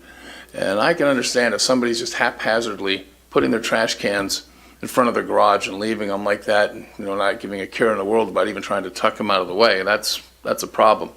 But I think if somebody's got them tucked around the side of the house neatly, but they're still visible from the street, that we need to figure that out. And I know code's following what our ordinance is, and so I guess what I'm asking is maybe this council wants to take a look at that one, visit it, and see if there's some permanent solution. We can come give direction to staff that says, okay, as long as they're neatly tucked around the side, we're going to recognize that they're going to be visible from the street. So the person was feeling a bit smitten that they were the only ones that got a citation when there was 10 other people on the street with the same situation going on. See what else we got here. There's the meetings I attended during the break was Airport Land Use Commission, Southern California Association of Governments. That was on January 5th. There's a grant opportunity for Friends of the Desert Hot Springs Library to provide education for active transportation. So maybe I'll get together with staff and see if we can help guide that organization. It's eligible for a nonprofit, but it's a unique opportunity for them to get some money, and maybe that'd be something they'd be interested in. So I'll get together with staff on that. Attended the Homeless Forum on January 5th, and then that's a big subject. I'm not going to go into it here. And then I attended Airport Land Use Commission again. They didn't take much of a break during the holidays. And finally, tomorrow, Sunline Fuel Cell Demonstration Project is taking place. The California Hydrogen Business Council and Sunline Transit Agencies are joining for an in-person tour of Sunline's hydrogen production. I know people realize, that we're talking about clean transportation. Sunline has 24 hydrogen-powered buses that are making the routes every day in and day out. And there's nothing coming out of that tailpipe but water. No pollution. Now, they have, Sunline also makes its own hydrogen on site. And of course, there's electricity, and that's not always the most green thing in the world, making electricity, which helps create the hydrogen. But Sunline's also going to a full solar field to provide the electricity to make the hydrogen. So this could end up being, completely utopia as far as clean, green energy goes. So anyhow, if anybody wants to take a tour of the Sunline facility and be the council, tomorrow it starts at 10 a.m. down at the Sunline facility down there on Harry Oliver Road. And then I'll be attending a conference on Thursday from 9 a.m. to 4 p.m. on, that's a basic conference on all things hydrogen. So, Mr. Mayor, that's all I have. Thank you. Thank you, Mr. Gardner. Thank you, Mr. Mayor. Just a couple of things to note since our last meeting in December. Got a chance to attend the Food Now Chili Cook-Off. Not saying this is a suck-up, but Mayor had the best tasting chili in my book. I mean, I even got a leftover extra pan that we've been nibbling on all week. The weather unfortunately put a damper on things, so attendance was a bit down, but in talking to Dana at Food Now today, he said he was surprised and it was one of their best, most successful fundraisers. So, but I wanted to thank the mayor for giving me the leftover pan, and good job on that.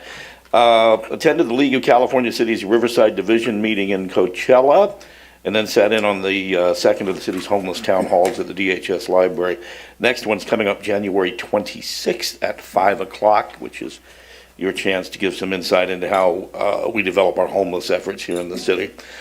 Coachella Valley Mountains Conservancy met, had a few small land purchases, nothing on this end of the valley. Coachella Valley Conservation Commission met, and we took a field trip out to view some of the projects that we've been working on over the last year, such as the Bighorn sheep fence in La Quinta and parts of the proposed new Chuckwalla National Monument, which we'll be discussing here in a future council meeting.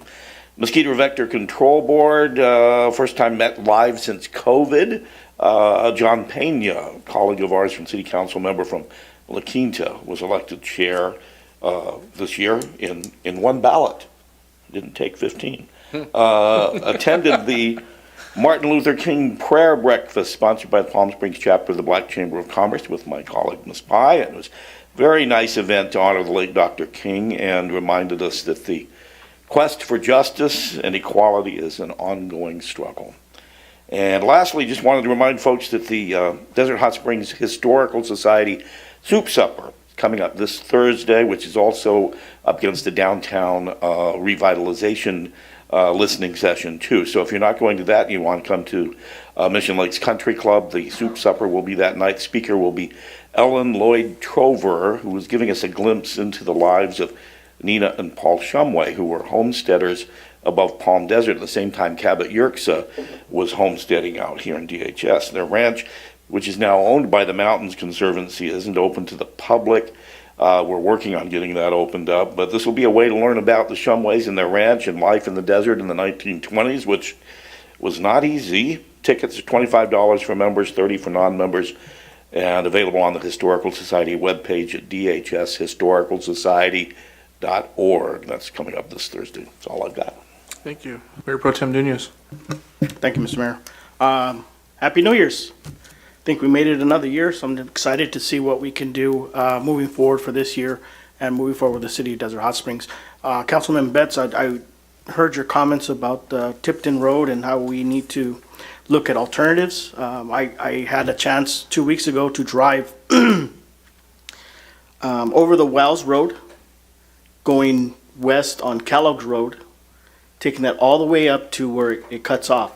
So I think if we met with the county, we're able to maybe work together to see if we can connect that road all the way to 111. Of course, it'll take a little bit of work, but I think that could be an alternative for us to look at. So I'm definitely on board with you to say that, I think we need to start looking at alternatives of what we can do to save our residents from going all the way to Tipton or all the way to Date Palm. So, You found a shorter cut than I did. yes, I did. It wasn't easy though, but the thing is, if we can develop that right, it'd be definitely useful for our residents going to Palm Springs.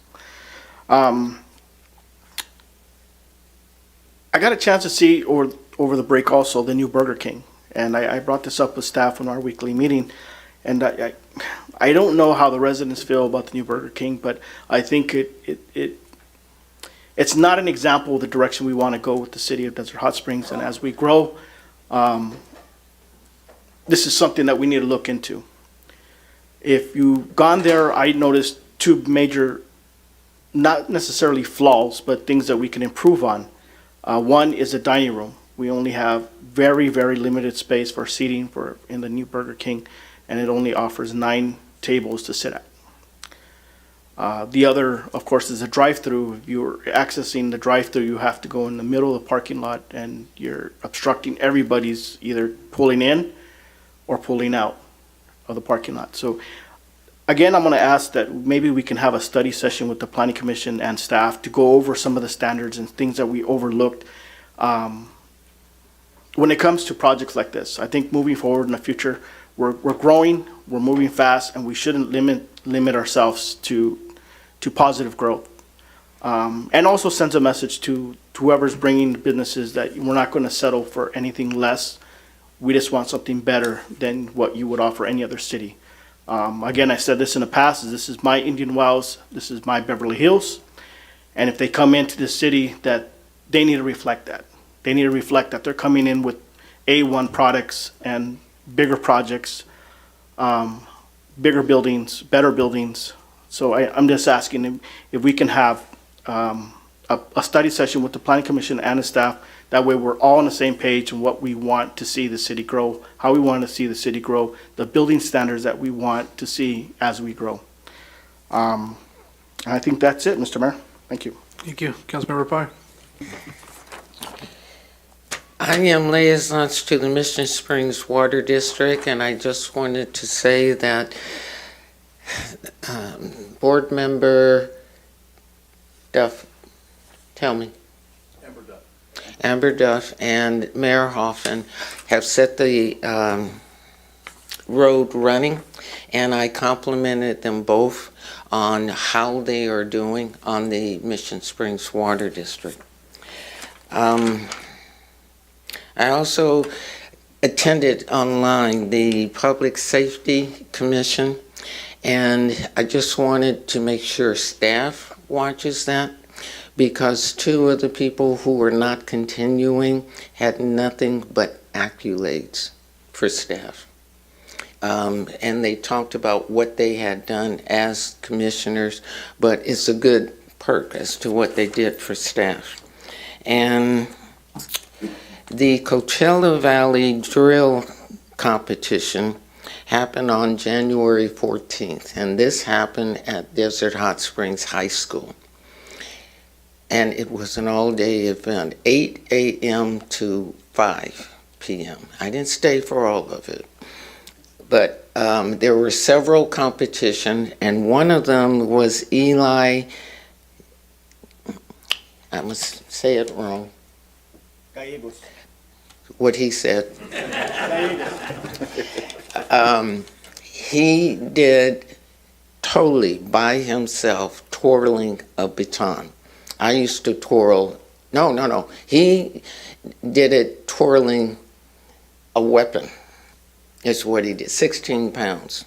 And he twirled it, and he put it behind his back, and marvelous thing. I used to do a baton, 1 pound. He was awesome. Another thing that the high school is going to do soon, and a lot of constituents love to do this, is the Taste of Soul, which will happen on February 24th. I'm done. Thank you very much. There's one other comment, Mr. Nunez. Yeah, I just forgot to tell the residents, if you haven't already participated in the Desert Hot Springs Taco Tour, please do so. It's an excellent program that our city staff put together. Please pick up the flyer and give your best award to the best taco here in Desert Hot Springs, please. Thank you. A few things to talk about. It's been a few weeks since we've taken a break, so I apologize if this is a little lengthy, but there's a couple things I want to hit. First of all, Happy New Year to everybody here in Desert Hot Springs. 2023, I'm hoping, is a a full year of us getting back to what we now know as normal. I don't know if normal is before COVID, normal after COVID, or whatever we're calling it now, but it feels like we're back in the swing of things. And when it comes to our meetings, we're all back almost in person for all our meetings. There are a couple agencies that are still doing some hybrids, but for the most part, we're all going out and taking care of our commitments. One of the activities I was able to participate in, I was asked to sit in a roundtable with the infrastructure advisor for the state of California, former mayor of Los Angeles, Antonio Villaraigosa. And he came in and spoke to multiple cities that were hosted in the city of Palm Springs.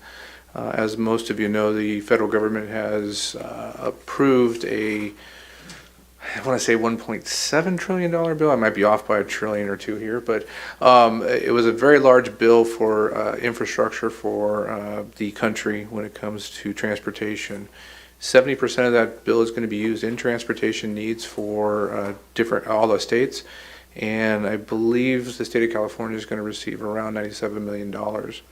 Mayor Villaraigosa was appointed by the governor to go to different regions and look at projects. And with some of the contacts that our elected officials have in this region, they were able to put these meetings together. So, as most of you know, and as of today, we have multiple roads that are closed going into the city of Palm Springs, which a lot of our residents use for medical needs, trauma needs at the hospital, emergency needs, food, whatever it is you shop, work, or need in the city of Palm Springs, it's almost impossible to get there.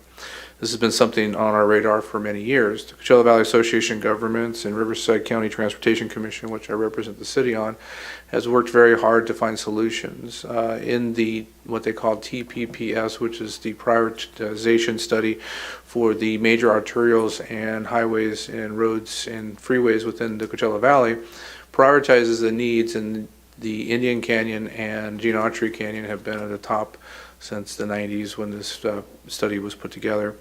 The problem was funding. $250 million to fund a bridge 20 years ago was the estimates. We can only imagine what the cost would be today, probably closer to $400 million to fund a full bridge, which didn't make a lot of sense logically to me. So there was a coalition of West Valley appointees to these different commissions that got together and talked a couple years ago, and myself and at the time Mayor Pro Tem, or Mayor Lisa Middleton, who's now rotated out to Councilmember Middleton, we had worked together to really bring a study a couple years ago that looked at engineering solutions. They put together some concepts, which I think you've probably seen on the news and in other places, but the actual engineering needs to take place now. Having this meeting with Villaraigosa, we were able to drive him actually after the meeting with the mayors and council members, myself and Mayor Pro Tem at the time, now Mayor Gardner, not related to this Gardner. Grace and I got into a bus with some staff members from Coachella Valley Association of Governments and Riverside County Transportation and Mayor Villaraigosa, and we were able to take him on a tour from the Desert Regional Hospital and show him the pathway through Indian, up through Desert Hot Springs and back down through Palm Springs on the Palm Drive side, and actually give him visuals on those. We stopped at the train station and showed him that rail is something that's very important in the future for the Coachella Valley, but the main focus was on these roads closing. And when you visually see them, you can see where certain areas close, and not the whole road needs literally a bridge. It really does need to be raised in about less than a quarter mile in both on Indian Canyon and on Gene Autry. This solution estimated at about $50 million rather than $500 billion, and so it's much more obtainable. $50 million still seems like a lot of money, but when it comes to state and federal money, that's just a drop in the bucket sometimes. So we think there's a pathway definitely to funding this. Now the engineering study will take place, and if you did watch the news the other night, Councilmember Middleton did say multiple times that we could see a solution in the next couple of years, and I think that's obtainable. It seems like a long ways away, and there's probably a lot more road closures to take place. But we're not just engineering it to have water be able to transport underneath the road, but it's also we have to deal with the wind and the blow sands that shuts down those roadways.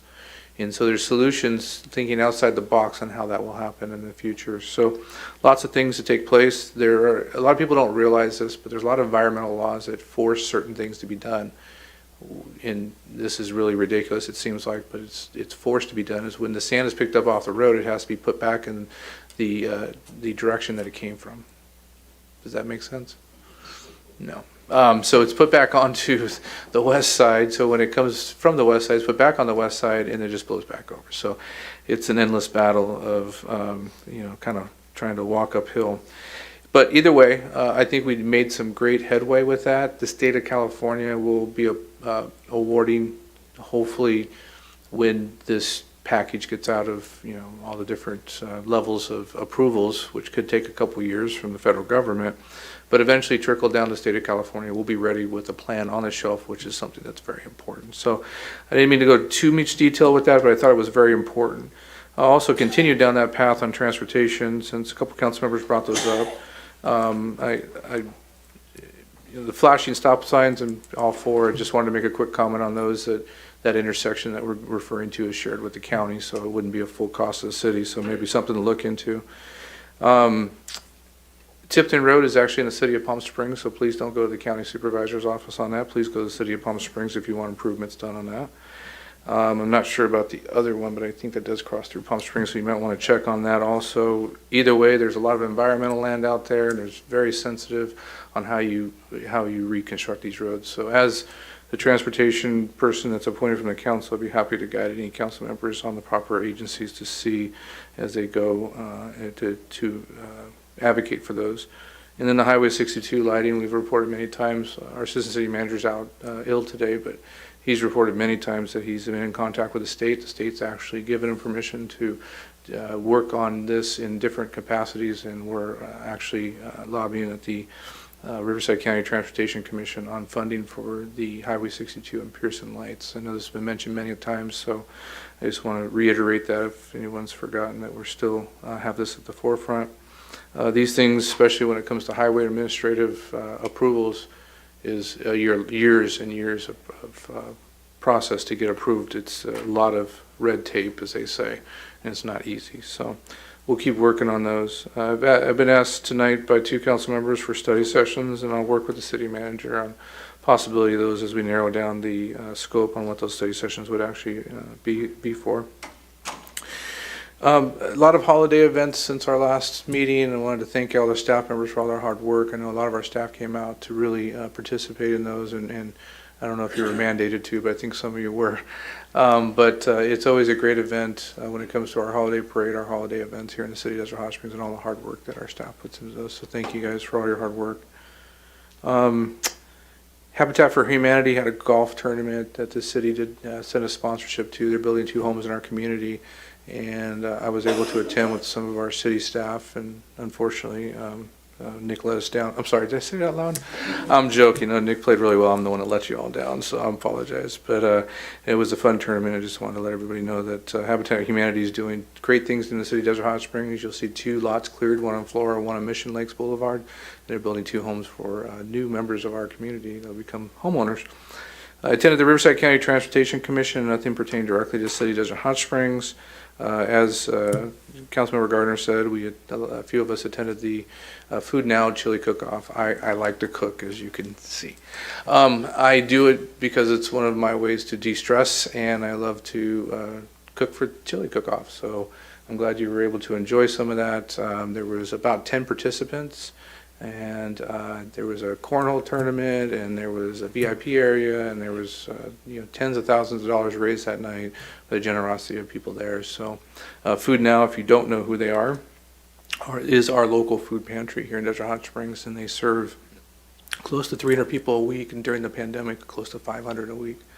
So there's a lot of people out there with food insecurities and needs, and they also put together a backpack program once a week that's delivered to schools so kids can go home with a weekend full of food. So these donations that were made to this program are going to go a long ways. So I just wanted to put that out there. And finally, earlier and I know a lot of people come in, they say their comments, and they leave. I just encourage people when they make their public comments to hang around. We can't have a back and forth a lot of times, but a lot of times we'll answer some of your questions in this. I get a little bit irritated, been up here 15 years, and sometimes my fuse is a little short, but I don't tolerate any sniper shots towards any council member. I don't care who they are. I just don't think unprofessional sniper shots, as I call them, to tell someone that they don't deserve to be serving up here is wrong. Each person that's elected up here is deserving of their seat because they were elected by the people, whether you elected them or not. They're your community members, and I know old politics is to just go after that person and try to force them into my opinion and what I need, but that's not the way we try to do here at Desert Hot Springs. You're more welcome to come sit and talk with any of us.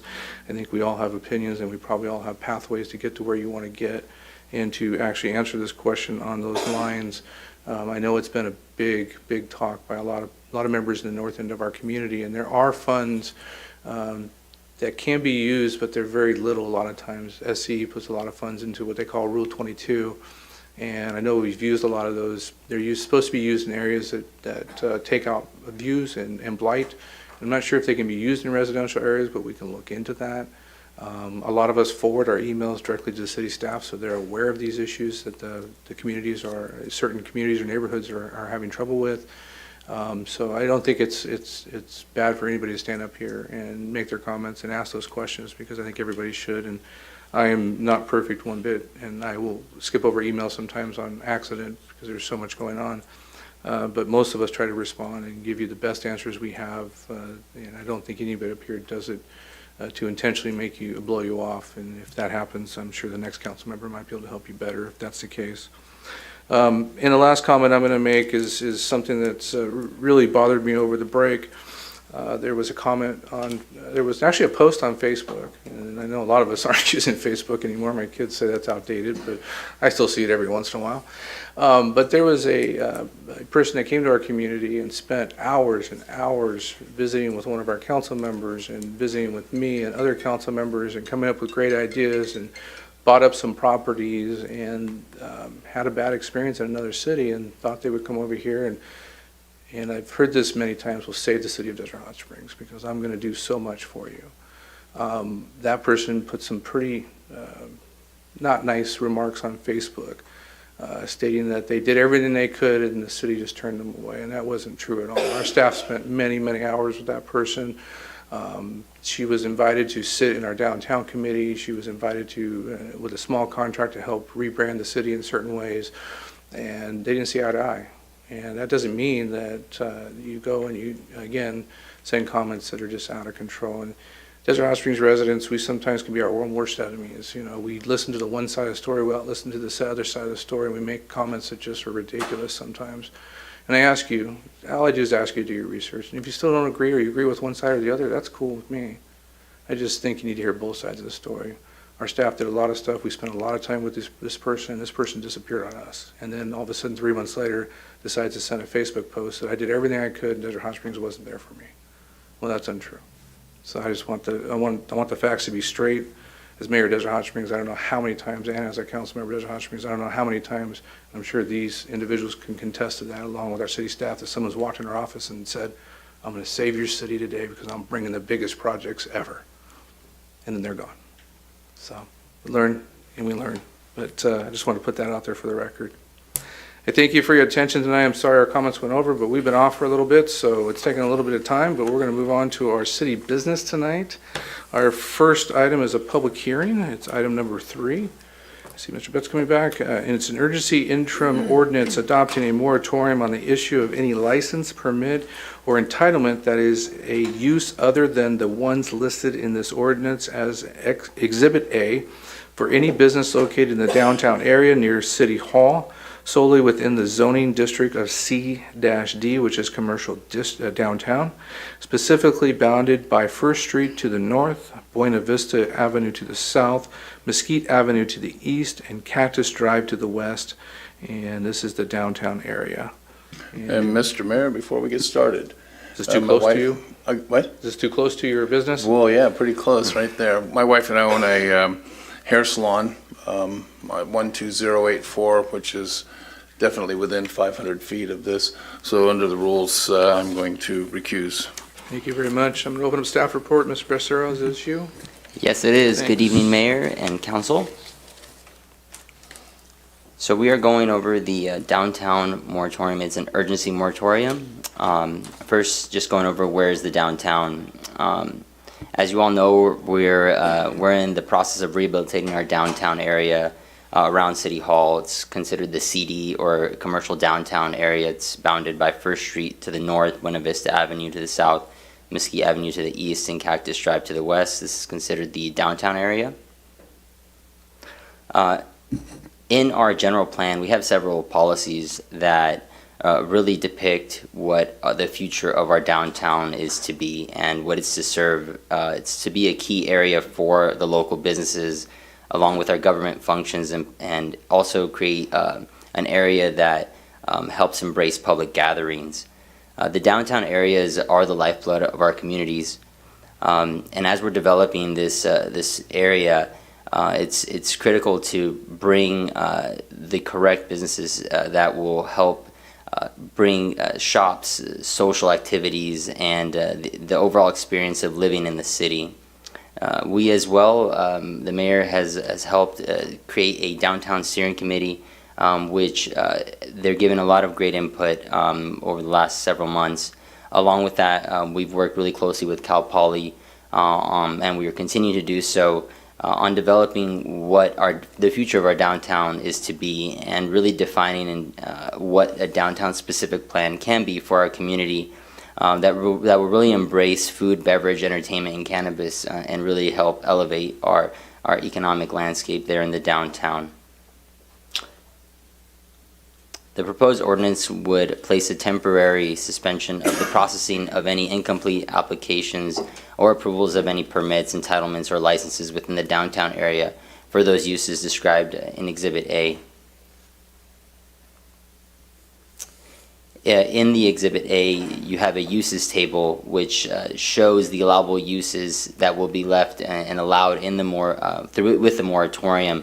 So we'll continue to allow restaurants, bars, any breweries, cannabis, entertainment, storefront retails, any sorts of farmers markets, again, retail, personal services, as well as other uses that are in Exhibit A.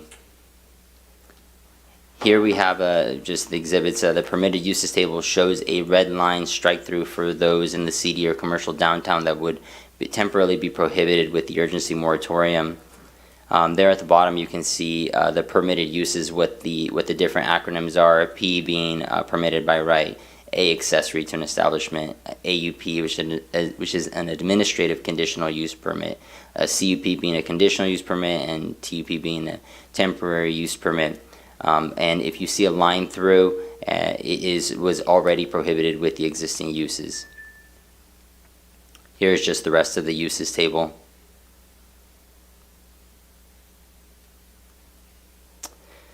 The City Council finds that this adoption of this urgency interim ordinance is exempt from the provisions of the California Environmental Quality Act pursuant to Title 14, California Code of Regulations, Section 15061, subsection B3, in that the proposed ordinance involves a proactive measure to prohibit certain uses within the downtown area and does not have the potential to significantly impact the environment.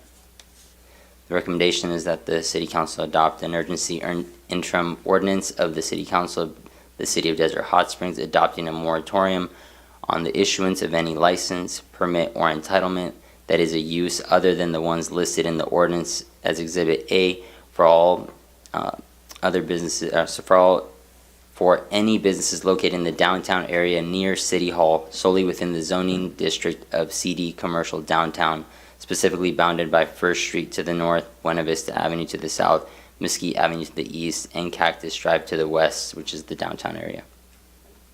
That concludes my report, and I'm here to answer any questions. Thank you. Thank you very much, and we're going to go to questions of City Council to staff before we open the public hearing.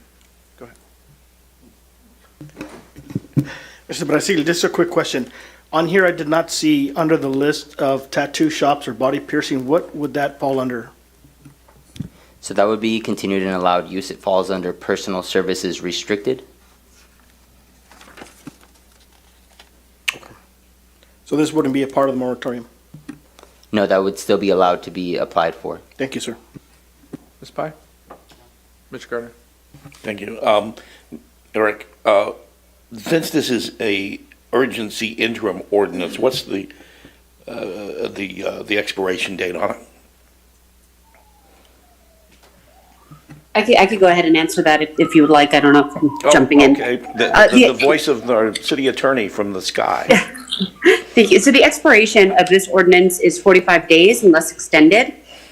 So in order to extend it, staff would have to bring it back to the city council within that 45-day period, and it can be extended for no longer than 22 months and 15 days, which means that if extended, the entire moratorium period would be 24 months. Thank you. So if I'm understanding this correctly, if we adopt this tonight, we have this moratorium which will be in place while the Cal Poly students and our downtown, what are we calling it? Downtown Vision Committee? Steering Committee comes up with recommendations to us, which we then adopt, and then this thing vanishes off into thin air. That's correct. It is interim, so the idea is that we, as we're doing these workshops, we're getting input from the Mayor's Steering Committee. We really want to get all that information and come up with an actual, either a specific plan or an overlay. We're figuring out what that looks like, but once those ordinances do get adopted through the council's approval, then this ordinance would then, like you said, go away. And then I'm assuming we're communicating that out to property owners and real estate agents. They were just changing the real estate agent signs on the vacant buildings across from City Hall again today. So we'll need to reach out to them if this ordinance passes so that they're not out soliciting a business that has got a hold or a moratorium on it then. Yes, we can do outreach to connect with them and allow them if this passes. Right. That's all I've got. All right, with that, we're going to open a public hearing at this time and take public testimony. Is there anybody who would like to speak in favor? I see nobody coming forth. Does anybody like to speak in opposition? I see nobody coming forward. Is anybody in neutral position that would like to speak on this issue? I see nobody coming forth. I have a question. You may come up. You just have to state your name and you can ask your question. Sorry about that. We got to get you on the record there. Yeah. Thank you, Mr. Velasquez. Excuse me. Yeah. Once again, my name is Richard Velasquez. I moved in here in Desert Hot Springs about 30 years ago. Come April is going to be 30. That time I saw the water park being built. I saw that the city paid for it, that for some reason or other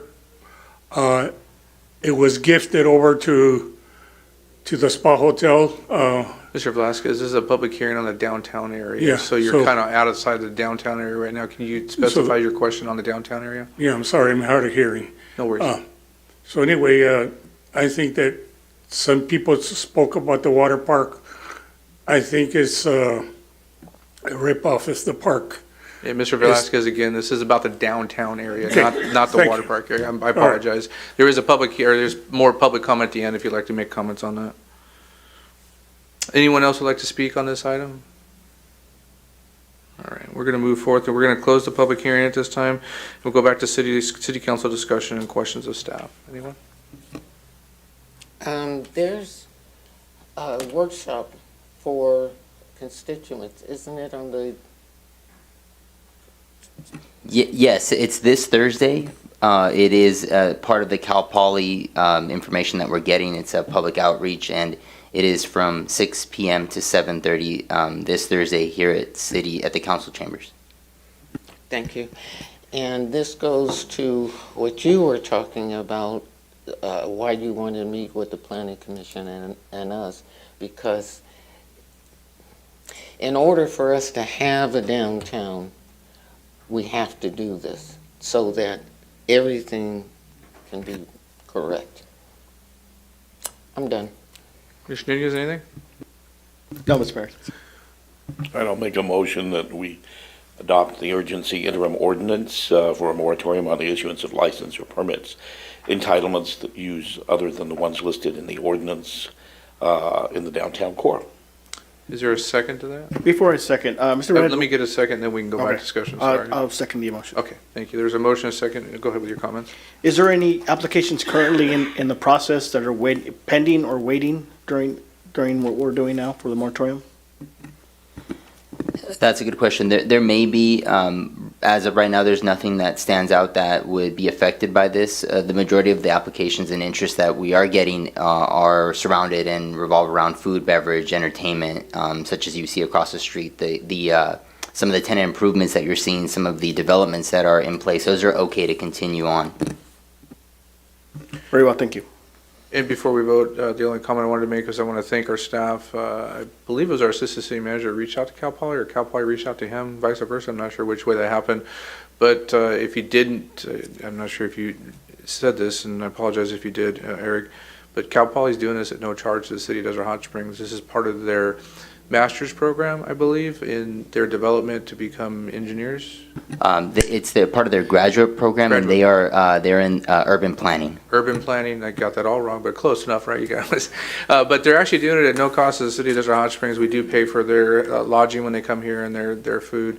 But for the most part, this study to be done by an agency would cost us tens of thousands of dollars to usually get done. So it is a good opportunity for us. And you have young minds thinking about outside the box, which is what this steering committee was trying to really push for our downtown. So it's pretty exciting. So if you have a chance, come out this Thursday. Some of you might have met them at the Veterans Day event, or there was a couple other events that they attended. They walked into a lot of our businesses and talked with our business owners. And this is this their last meeting, or they have one more after this? I believe they have one more after this. Okay, good. If there's no other. If I may, Mr. Yeah. Mayor, Gerald, I went to second and it said I made the motion. This is the second time it's done that with me and. I corrected it. Gardner. All right, please vote. It still shows me, it shows up here, it doesn't give us anything here, it just shows a second needed. Oh, there it goes, okay. Motion passes unanimously. This is an urgency interim ordinance of the City Council of the City of Desert Hot Springs, adopting a moratorium on the issuance of any license, permit, or entitlement that is a use other than the ones listed in the ordinance as Exhibit A for any businesses located in the downtown area near City Hall, solely within the zoning district of commercial downtown, specifically bounded by First Street to the north, Buena Vista Avenue to the south, Mesquite Avenue to the east, and Cactus Drive to the west.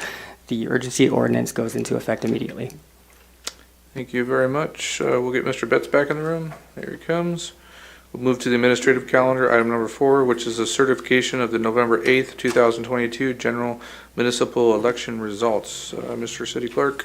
Thank you, Mr. Mayor, members of the City Council. On November 8th, 2022, a general municipal election was held to elect 2 council members representing council districts 1 and 3. Pursuant to the California Elections Code and a resolution adopted by the City Council calling the election, the Riverside County Registrar of Voters has completed the canvass of return ballots and certified the election results. Pursuant to the Elections Code, the council shall now adopt the resolution reciting the fact of the election and declare elected the persons for whom the highest number of votes were cast for each office. So with that being said, the resolution before you reflects that for District 1, Councilmember Gardner was elected, and for District 3, Councilmember Jan Pai was elected. That concludes my staff report. Thank you very much. We'll open up to any public comments. Anybody like to comment on this item? We'll move to council member comments. I just wanted to say, congratulations to both of you on that. We're going to certify this. I know you got sworn in tonight, but I am going to make just a small political comment. It still baffles me on how the nation can count the presidential race, congressional race, and Senate races and give a winner the next day, and we still in our county can't give a winner for almost 30 days. It really baffling to me, and we were told that new machines were bought in the last election to make this even a quicker process, and it still was dragged out day after day after day. And when you're in a small election and your vote count is less than 1,000 votes, it's kind of a nail biter for some people, and I'm sure there will be in the future, especially now we move to districts because it's a smaller count. But it's really, again, baffling to me on the solutions that they came up with at the county level that really weren't solutions to our problems here at county. We are the second, I believe, slowest county in the state of California. And I, again, don't know how we can elect nationwide politicians when we can't even count our local elections. But that's, again, just my comment. Anyone else? Yeah, I want to, of course, congratulate Jan Pye. I've served up here with you for many years, and looking forward to continuing to serve with you. And Gary, you've been a bright spot on this council with your energy and the stuff that you've gotten done, so I look forward to serving with you as well. Just a quick note on the election. In fairness to the Register of Voters, they don't even get the votes delivered to them till a couple of weeks after the election because of the way people are allowed to vote at the register on the same day that they vote, and then they've got to go and verify those. And then there's a postmark date where mail that is sent up to them, they haven't received it. You know, it can be postmarked on this day, but then it has to be delivered to them, and I think they allow themselves 2 weeks there. So I think part of the problem that's gone on up there has been the way the election laws have changed, and they're having to deal with it. I'm sure there's room for improvement, but I find them to be a very competent group up there, and I'm not sure there's any wholesale change that's needed. I think just need to recognize that that's the way it goes when it's a close election. Of course, Gary, you didn't have to worry about that, did you? No, Mr. Gardner did not have to worry about that. He just needed to vote for himself and it was done, right? Well, you still got a lot of votes. Did you see that? Yeah, good. And we are going to completely disagree on that because there's a lot of mathematics that go into it, and what I calculated is not, there's no excuse for it. But anyone else down here? Awesome. We'll entertain a motion. I'll move that we adopt the resolution for the election, certifying the election. There's a motion and a second. Somebody's got to push the thing There's in. no further comments. Please vote. There we go.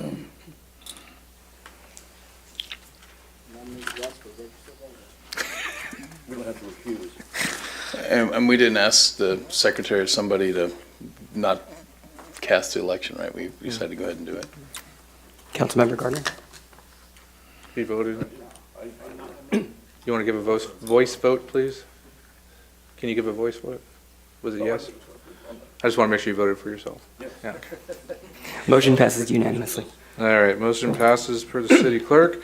Move on to item number 5, which is the city council appointments for city commissions. We've requested that commissioners that could be possibly appointed do show up for ratification by the city council for any questions that might be asked by the council themselves. So this process changed a little bit. I know that not everyone was able to make it.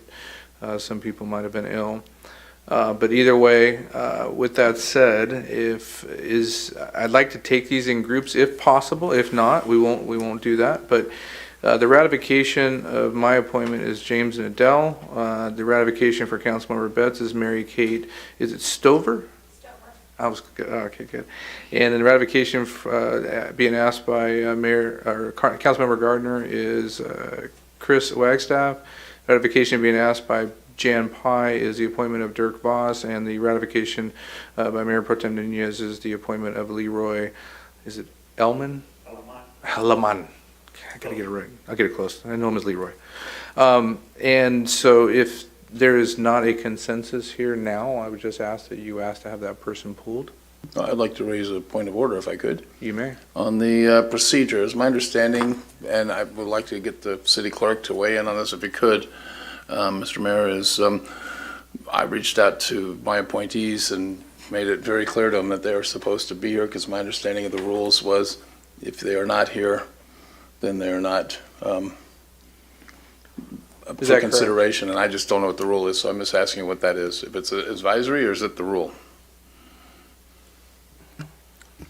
Mr. Mayor, I would defer to probably Councilmember Gardner and Councilmember Pye, who served on the committee that established these rules.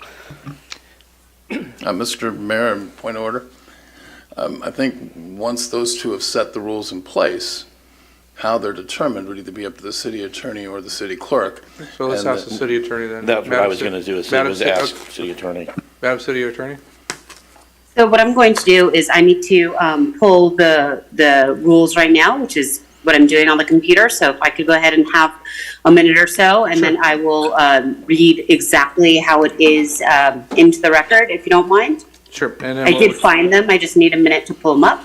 Sure, we'll put this item on hold, and we'll move to item 6, which is professional services agreement for tax administrative services with Webb Municipal Finance in the amount of $278,496 for 3 years. Yes, thank you, Mayor and council members.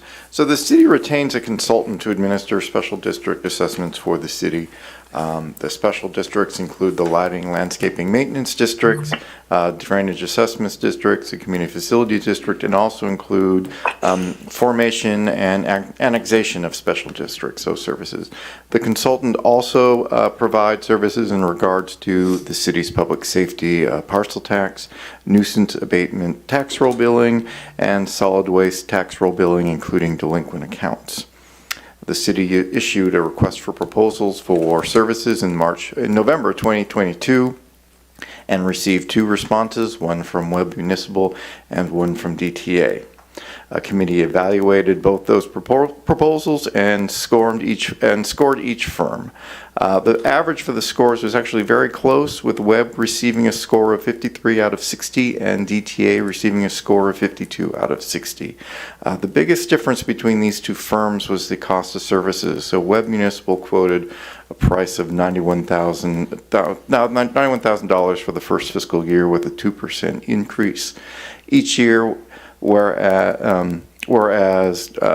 each year afterwards, while DTA quoted a cost of $51,392 for the first year and a CPI increase each for the following year. The other difference is that Webb will attend all city council meetings in person at no extra charge, whereas DTA will only attend 2 council meetings in person, and any additional ones will be an additional cost to the city. Then that cost will be based on actual expenses, but not to exceed $2,500 per meeting. Last fiscal year, the city had 11 council meetings requiring the attendance of the special district administrator. Of those meetings, that means 9 of them would have been an additional cost to the city under the DTA proposal, and at a maximum of $2,500, that'd be an additional $22,500 for the year. We've worked with both of these firms in various capacities, and based on the past experience with both those firms, staff would recommend awarding the contract to Webb Municipal. While the proposed quote is much higher than DTA's, the services that Webb Municipal has performed to the city over the years are actually worth the extra cost. In previous years, Webb has performed extra services to the city without charging the city for those additional services. With DTA including only attending 2 in-person meetings per year, the actual cost for that contract to the city could be much higher than quoted. So staff is recommending the authorized city manager to enter an agreement with Webb Municipal Finance for the special district administration services. All right, we'll move to public comments on this item. Does anybody like to speak on this item? See nobody coming forth at this time. We'll entertain questions from City Council. I don't have a question, I have a comment. I had to work with Webb regarding Rancho del Oro, and that was very serious. The only problem I had initially was understanding Webb's technical language, which was hard for me to understand. And finally I got it, and we explained it to Rancho del Oro. And we were able to explain it in a way that they accepted it, because it was true. And we had examples from them, and we were able to explain it and why different people had different ranges. And then what the people who represented Rancho del Oro took Webb's information and sent it to everyone else because they could explain it. And I think just that fact is worth having them back again. Yes. I'm going to echo what my colleague Ms. Pye said, just adding to that, and I know there's a big price difference there. And the old running joke is that we always take the lowest bid, but it's always the better bid. It's not always the lowest bid. And I don't look at this as a frivolous waste of money at all, especially after looking at the number of meetings that Webb has attended versus the 2 that the other contractor had proposed. But the key thing in my mind in this, in addition to what Ms. Pye said, is that Webb has been doing this for us for over 10 years. They have a deep institutional knowledge of the city operations, how the city is run, how our finances are run. And to me, that is almost invaluable. So I'm glad to see that staff made that recommendation, and I would tend to agree with that. Thank you. Continues, Mr. Betts. So the difference we're talking about is $91,000 versus $51,392. And we had 11 meetings, I see here in the staff report, under special district items. Was Webb present at every one of those? Yes. Okay, did we ever call on them for anything? Not on every single meeting, no, but we did call on them when needed to. They're always available for questions. Okay, so the special district, and if the other company came here, they're gonna charge us, you estimate that would cost $22,000 extra for those? If I estimated they had 22,000 at the highest amount allowable, so they would say, it's based, that extra cost is based on what their actual costs, whatever travel, the hourly rates for whoever their staff they're going to use, added to a maximum amount of $2,500 per meeting. I just used that maximum amount of 9 meetings or $2,500. Each meeting is $22,500. Yeah, where are they? They're located where, in San Diego area? Or? They have offices in all over the state, but their office they would choose for the city would be in Riverside as well. Okay, and Webb's in Riverside also? Yes. Okay, so it sounds like Webb's charging us for those same 11 meetings. They're just doing it all on the front end.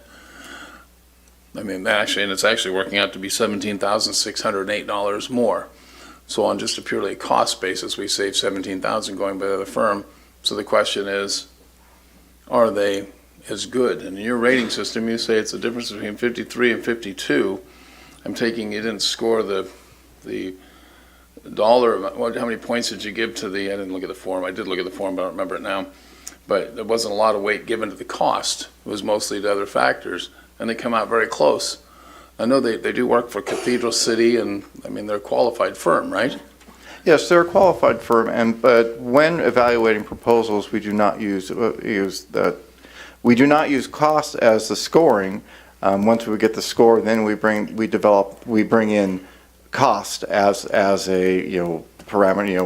We bring that in to think about.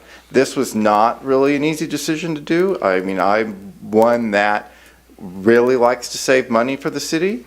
This wouldn't be savings for the city of the general fund. The savings would be in the different districts. It came down to basically, do we go with a firm that we know will do a good job, pay more for it, or go with a firm that, in past experience, they had not had satisfactory service, had budget overruns, and I'm talking about the previous DIF study. So it came down to a decision like that, and I went with a decision that I think would be it may cost more, but I think that would be best for the city of Desert Hot Springs. What happened with the DIF study? The DIF study went longer than we had anticipated, and it was at least $30,000 higher than budgeted. Okay. And so, all right. Well, it's a tough one for me because I see everything so close. I know they're qualified, and you're talking about a difference of $17,600 here, which isn't a small amount of money. Okay, I'll wait and hear from other comments. Okay, thank you, Mr. Mayor. It's funny because for me, in this case, I like to play devil's advocate, where just because you have a company here been doing business for so long, over 15 years, they know the city, they know our habits, they know our staff. That's all well and good, but $250,000 is a lot of money. And we've been doing business with them for so long, you would think they would invest back in the community, opening up an office here or in the Coachella Valley. That way they're closer. that's something like I would like to see in the future moving forward in the contract to see if like, hey, if we're gonna be doing city for the city of Desert Hot Springs, open up a small office. Small office will charge you, $1,200 a month. That way they're here, they're in the city. We can go to them anytime we want, whenever they need, whenever we need. It's just hard for me to think of a $250,000 just to be for a contract. As my colleagues did say, that it's well vested over the years. I do trust them. I do trust the experience that they have. I would say the 2% increase of the following year, I think that would be pending on maybe if they're doing a job or not. I don't know if the contract still is able to negotiate that, but after the first year, if they have met their goal in doing what they need to do, then we can release the 2% thereafter. I don't know how the rest of the council feels. Let's see, so my comments is, I'll just let you know how I got to where I'm getting today. I have no problem with renewing this contract with Webb Associates or giving them this contract. And it's 15 years on the city council and being mayor as the city of Hot Springs. I've dealt with Webb Associates most of my time on the city council, and they've been professional all the time. I do like going out for bid when contracts have been with us for a long time to see what the market holds. And I do this in my professional life with my work. We always go out for bid every 3 years on most of my contracts just to see if we're within the market. And a lot of times with increases, sometimes these companies will, take on a lot higher. But it goes back to their services to our city. Reviewing the other contract, and asking questions with the city manager, come to find out that the work that they've done for the city wasn't very good in the past. So this was a no-brainer to me. We will pay more in the contract, but the longevity and the institutional knowledge of our community is important. These are services that we have to provide to our community to make sure that these things get done. And so I think our staff has done their job.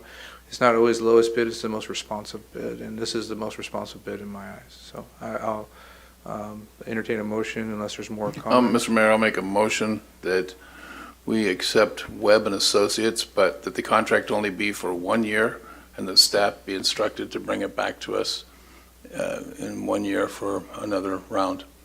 Is there a second to that motion? I'll second. Okay, there is a motion and a second. We'll open it for discussion. I'll make the first comments. I won't support that. I think the work on contracting is a lot. So literally within 1 year, that means you have to start the bidding process in 6 months to make sure that you have the next round of contracts ready to go or the extension. So it doesn't make much sense to me. A 3-year contract is normal in the professional world. I think that's something we need to do. And increases of 2%, which is $1,800, is normal. Most contracts have a 3 to 5% increaser. So I think this is very fair at this point, so I won't support that. Mr. Gardner? Mr. Gardner, Ms. Pye, Mr. Nunez, Mr. Betts? I think one of the dynamics that takes place is when a company has the business for so long that you don't get bidders because everybody says, what's the point of bidding? And so, and then when, next year if somebody's going to bid on this, they're going to say, hey, somebody came in,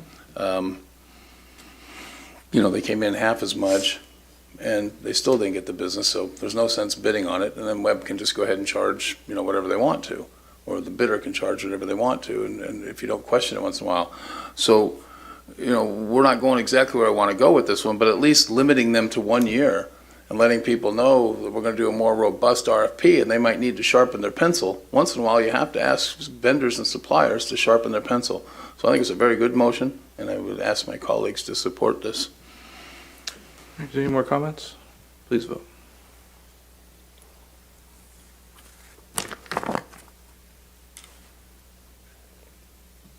Boy, that's wrong.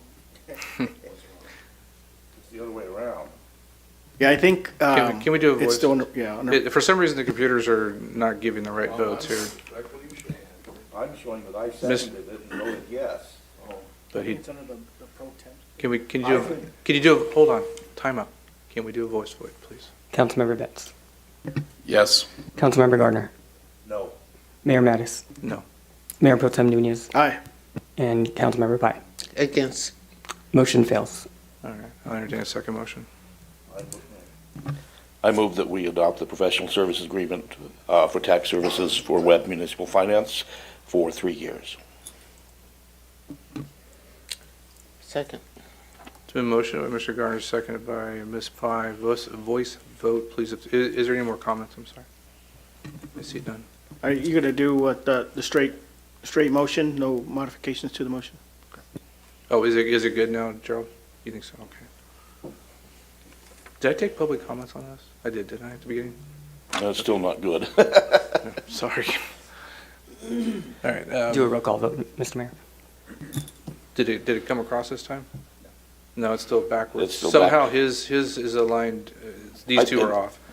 I think it's because you changed Mayor Pro Tem, so maybe they're, so either way, we'll do voice votes for the rest of the evening. Please vote. Councilmember Betts? So clarification on this motion is this is to spend an extra. Clarification is the motion on the table. Well, let me ask- The motion I'm is just the asking for recommendation of staff. That's what he made. Okay, which would be to spend the extra money, which would be at least at a That's not minimum the motion, Mr. Betts. Please don't try to 17,608. determine what Excuse his me, motion Mr. Mayor, is. I believe I have the floor. I will clarify, you don't have the floor because you didn't ask to have the floor. You're basically trying to clarify his motion, which is not true, by saying the things you're saying. So I'll have Mr. Gardner clarify his motion for you. The motion is to adopt the agreement for the term of 3 years for the amount of $278,496. And what is the total bid amount on this? $278,496. Thank you. Are you clarified? Great. Please vote. Are we doing an oral vote? Yes. Councilmember Betts? No. Councilmember Gardner? Aye. Mayor Mattis? Aye. Mayor Pro Tem Nunez? No. And Councilmember Pye? For. Motion passes. All right. With that, Madam City Attorney, are you ready for item number 5 to answer those questions? Yes, I am. All right, Thank we'll you. We'll reopen item number. We'll reopen item number 5, which is city council appointments. Madam City Attorney. So pursuant to the policy under section 6.3, under commissions, it says the proposed commissioner, but not all the applicants, shall appear at the city council meeting when the appointment is being made and shall be available to answer questions from the council members. So unfortunately, right now, I fell ill, so I'm not there. But if the proposed commissioners, if some of them are not there, the city council, again, I can't see, so I'm sorry, but may wish to continue the item in order to comply with this section. But I leave it at that. That is what the policy says, and also it's reiterated in your staff report. Well, I know everybody's got a comment on this, so I'm going to make a recommendation. The policy is a little bit open to interpretation, the way that the city attorneys clarified it. Both my members, I believe, are sick tonight. That's the reason they didn't show up. There's 2 other members I can't speak for that I believe are not in the room, Mr. Trujo and Mr. Mitchell. We don't know their status. Mr. Trejo had to take his daughter to the emergency room, and he's still there. And Mr. Nunez, do you know why Mr. Mitchell is not in the room? I do not. I don't think anybody told me to be present. So honestly, that's what because I didn't know if they need to be present or not. So I did not tell him to be I here. don't think there's any reason why the city council can't ratify these unless someone has a general question for any of those 4 that aren't present. Is that the case, Mr. Betts, since you asked this question? Well, I wasn't opening this up to have everybody not considered. I just asked the question, and the answer from the city attorney seems to be pretty clear. The word was shall be here if you are the applicant, and I can appreciate that, I had to ask Gerald myself that I need to be here, and I had to call my applicant and say, hey, get your butt down here. You got to be here for the meeting. So shall is shall. It's not any subject to any interpretation. It's just a matter now how we want to handle this. Either we're going to set rules and follow them or we're not. It doesn't matter to me. If we got to continue this, fine. We could ratify the ones that are here and then move on. Would be the best thing. So they don't have to come back and sit through a whole nother meeting. I think that'd be the best thing. I don't think it's any dig on anybody, but I disagree that the city attorney's interpretation left any room for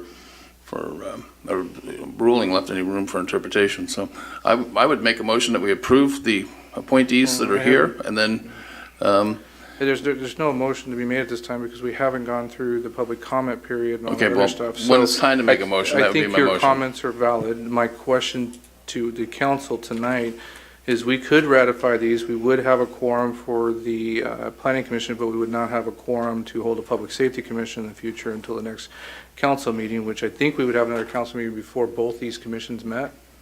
Is that correct? That is correct. The next council meeting is on February 7th.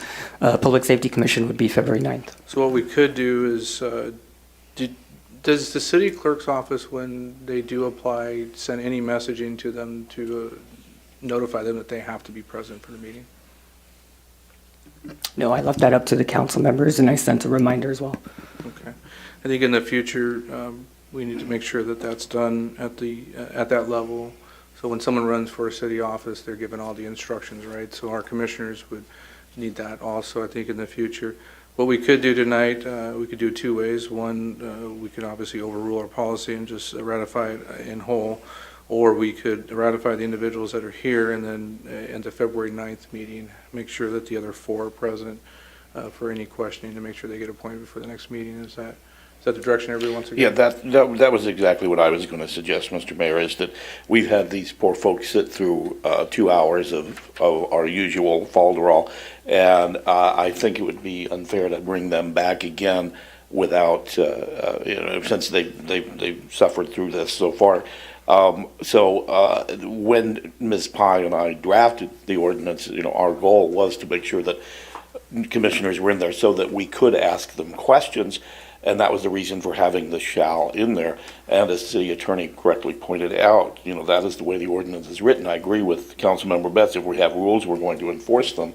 And so, but it doesn't mean that we can't take those nominees that are here tonight, run through them and do a vote on them, and then on the 7th of February, do the others. Is everybody good with that? Did they do a swearing in?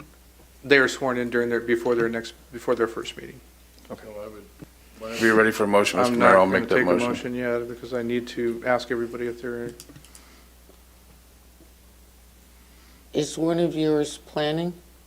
Yeah, I have my planning appointment's not here and my public safety appointment's not here. Both said they were ill tonight. And you have a meeting coming up? We'll have a city council meeting before they will have their next meeting. Okay, all right. And then, so what I would suggest is we'd like to take any public comments on these items for the Planning Commission appointments before we go to the ratification process of the four individuals that are here. Is there anybody that'd like to speak on the Planning Commission appointments? The people, again, just if you weren't listening at the beginning, when we started this item, I had to skip to another item, Mary Kate Stover, Christopher Wagstaff, Dirk Voss, and Leroy Alleman is our president this time for ratification. Did I say Dirk Voss? Did I say Dirk? Okay. And then, is there anybody who'd like to make any comments on those? Would anybody like to pull them from the group ratification for any questions or comments to them? Whew. All right, we're there. I now accept a motion, Mr. Betts. Make a motion that we approve the commissioners as appointed by the council members that are present, and that we continue further action on this item until the next council meeting. There's a motion. Do we have a second? We'll wait for, I'm sorry, we're just going to take a voice. That's a motion? And I'll second that. I think we should Gardner. list in the names of those that are here, and that would be. I already did that. Okay. The ones that I named, so that was what you're going with, Mr. Betts? Yeah, of course. All right. So that's been completed. There's a motion and a second. Any more discussion? Voice vote, please. A roll call vote, please. Second? I seconded it. Okay. Councilmember Betts? Aye. Councilmember Gardner? Aye. Mayor Mattis? Aye. Mayor Pro Tem Nunez? Aye. And Councilmember Pye?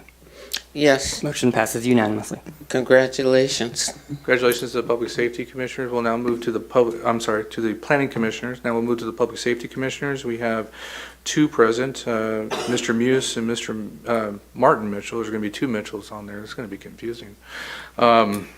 Eminem, raise your hand. There he is, right there. He's brand new commissioner. Wanted ratification from Mr. Gardner, and then Mr. Muse is in the back there, sitting protected by our deputy chief. Or you? Oh, yeah, you're protecting the temperature, you got it. Ms. Lozano, Mr. Trudeau, and Mr. Kenneth Mitchell will not be not attending tonight, and they will be asked to show up to the next meeting, which is February 7th or 9th? 7th? And so, any comments, any public comments on those two commissioner appointments? I see nobody coming forth. We'll close that. I'll entertain a motion. I'll make a motion that we approve the Public Safety Commissioners that are present, Mr. Muse and Mr. Mitchell. And I want to make one quick comment, but we'll wait for a second. Is there a second? There's a motion and a second. Motion by Mr. Gardner, second by Councilmember Pai. Go ahead. I wanted to just take a moment and thank the outgoing commissioner for his years of service. Walt Meyer served on that commission for a number of years, and I thought that his service was exemplary, and I appreciated it very much. And I wanted to have a new commissioner to fill that role, and our city is growing. We've had people move in, and Mr. Mitchell is a fairly recent resident here. He impressed me with his resume and his knowledge and his desire to work with the city and make the city better, and so I was happy to appoint him, and I would appreciate the yes vote. I have a quick comment. Yes. Yeah, all my commissioners I appointed were great too, so. I have a question actually. Do we have something planned for the outgoing commissioners? I do. Yes. Good, I figured you would. Good do job. every year. Yeah. That's what I was going to say. So what they're referring to is any outgoing commissioners that have served longevity on our city councils will be given recognitions at one of our next council meetings in February. And there's no more comments. Roll call vote, please. Councilmember Betts? Aye. Councilmember Gardner? Aye. Mayor Mattis? Aye. Mayor Pro Tem Nunez? Aye. And Councilmember Pai. Aye. Motion passes unanimously. Congratulations to all of you. Sorry you had to spend the evening with us, but come on, it was fun, wasn't it? Get to work. If you like to tiptoe out, you're more than welcome. You don't have to stick around for the rest of the meeting. Item number 7 is our professional services agreements for research and consulting services regarding the citywide lighting and landscape district 1 with the Lou Edwards Group in the amount of $154,000. Mr. Buckheim? Yes, thank you. So in the 1980s, the city created a lighting landscaping maintenance district that levied a special assessment on all city properties within the city limits. The funds of this assessment are used for the maintenance, repairs, and improvement of city facilities, including but not limited to parks, landscaping, medians, and lighting. As the city has grown, those facilities have also grown, as well as the costs to maintain and repair them. However, the assessment revenue has changed very little over those years. For the last fiscal year, the assessment revenue provided $570,000, but the cost for the maintenance and repair of those facilities was over $1.1 million. The excess of the expenditures over revenues is covered by the general fund. With the continued growth of the city, the cost for these districts will only increase, requiring additional general fund revenues. So staff would like to work with the Lou Edwards Group to research the possibility of increasing the assessment or somehow be able to get funds to cover these extra costs. The city will be, engaging with Lou Edwards to assist in design of an updated research opinion, analyze survey results, provide recommendations, and assist with public engagement.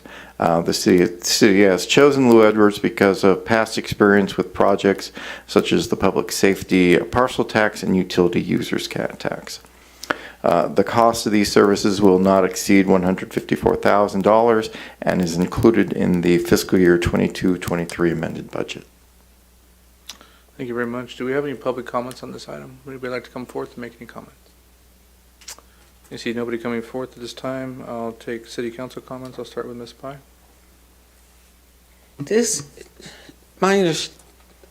I'm awake.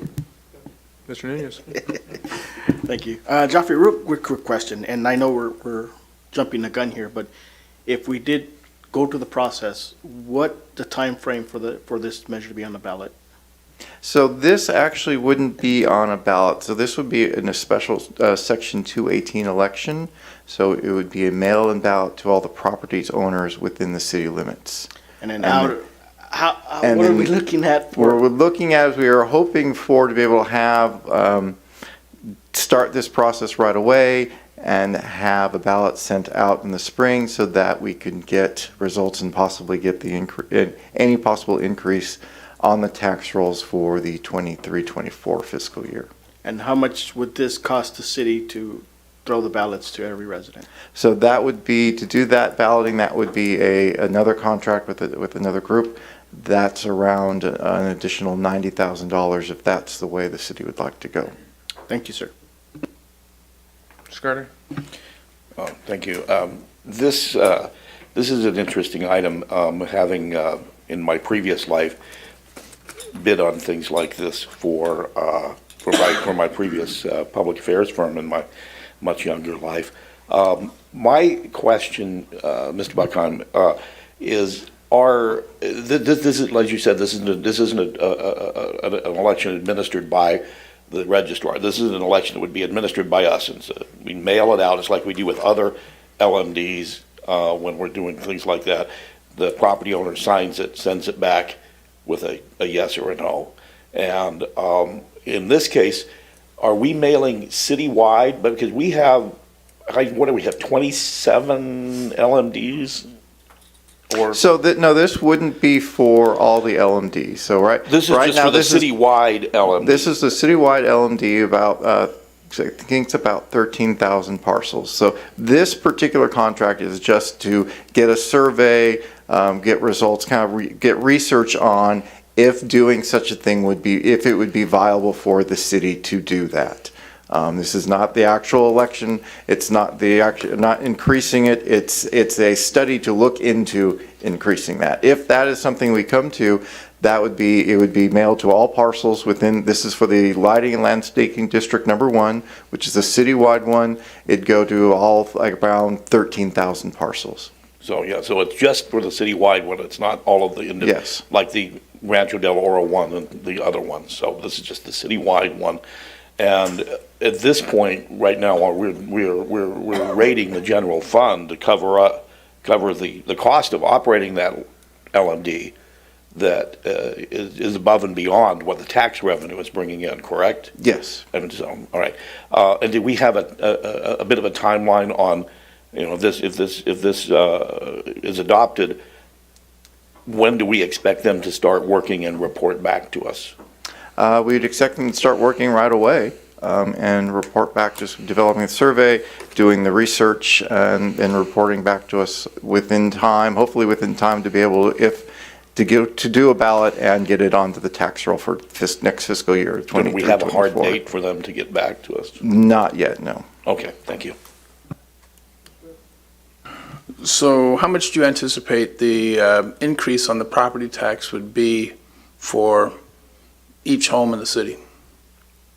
We don't have that information. We don't know. That's why we're doing a research on that.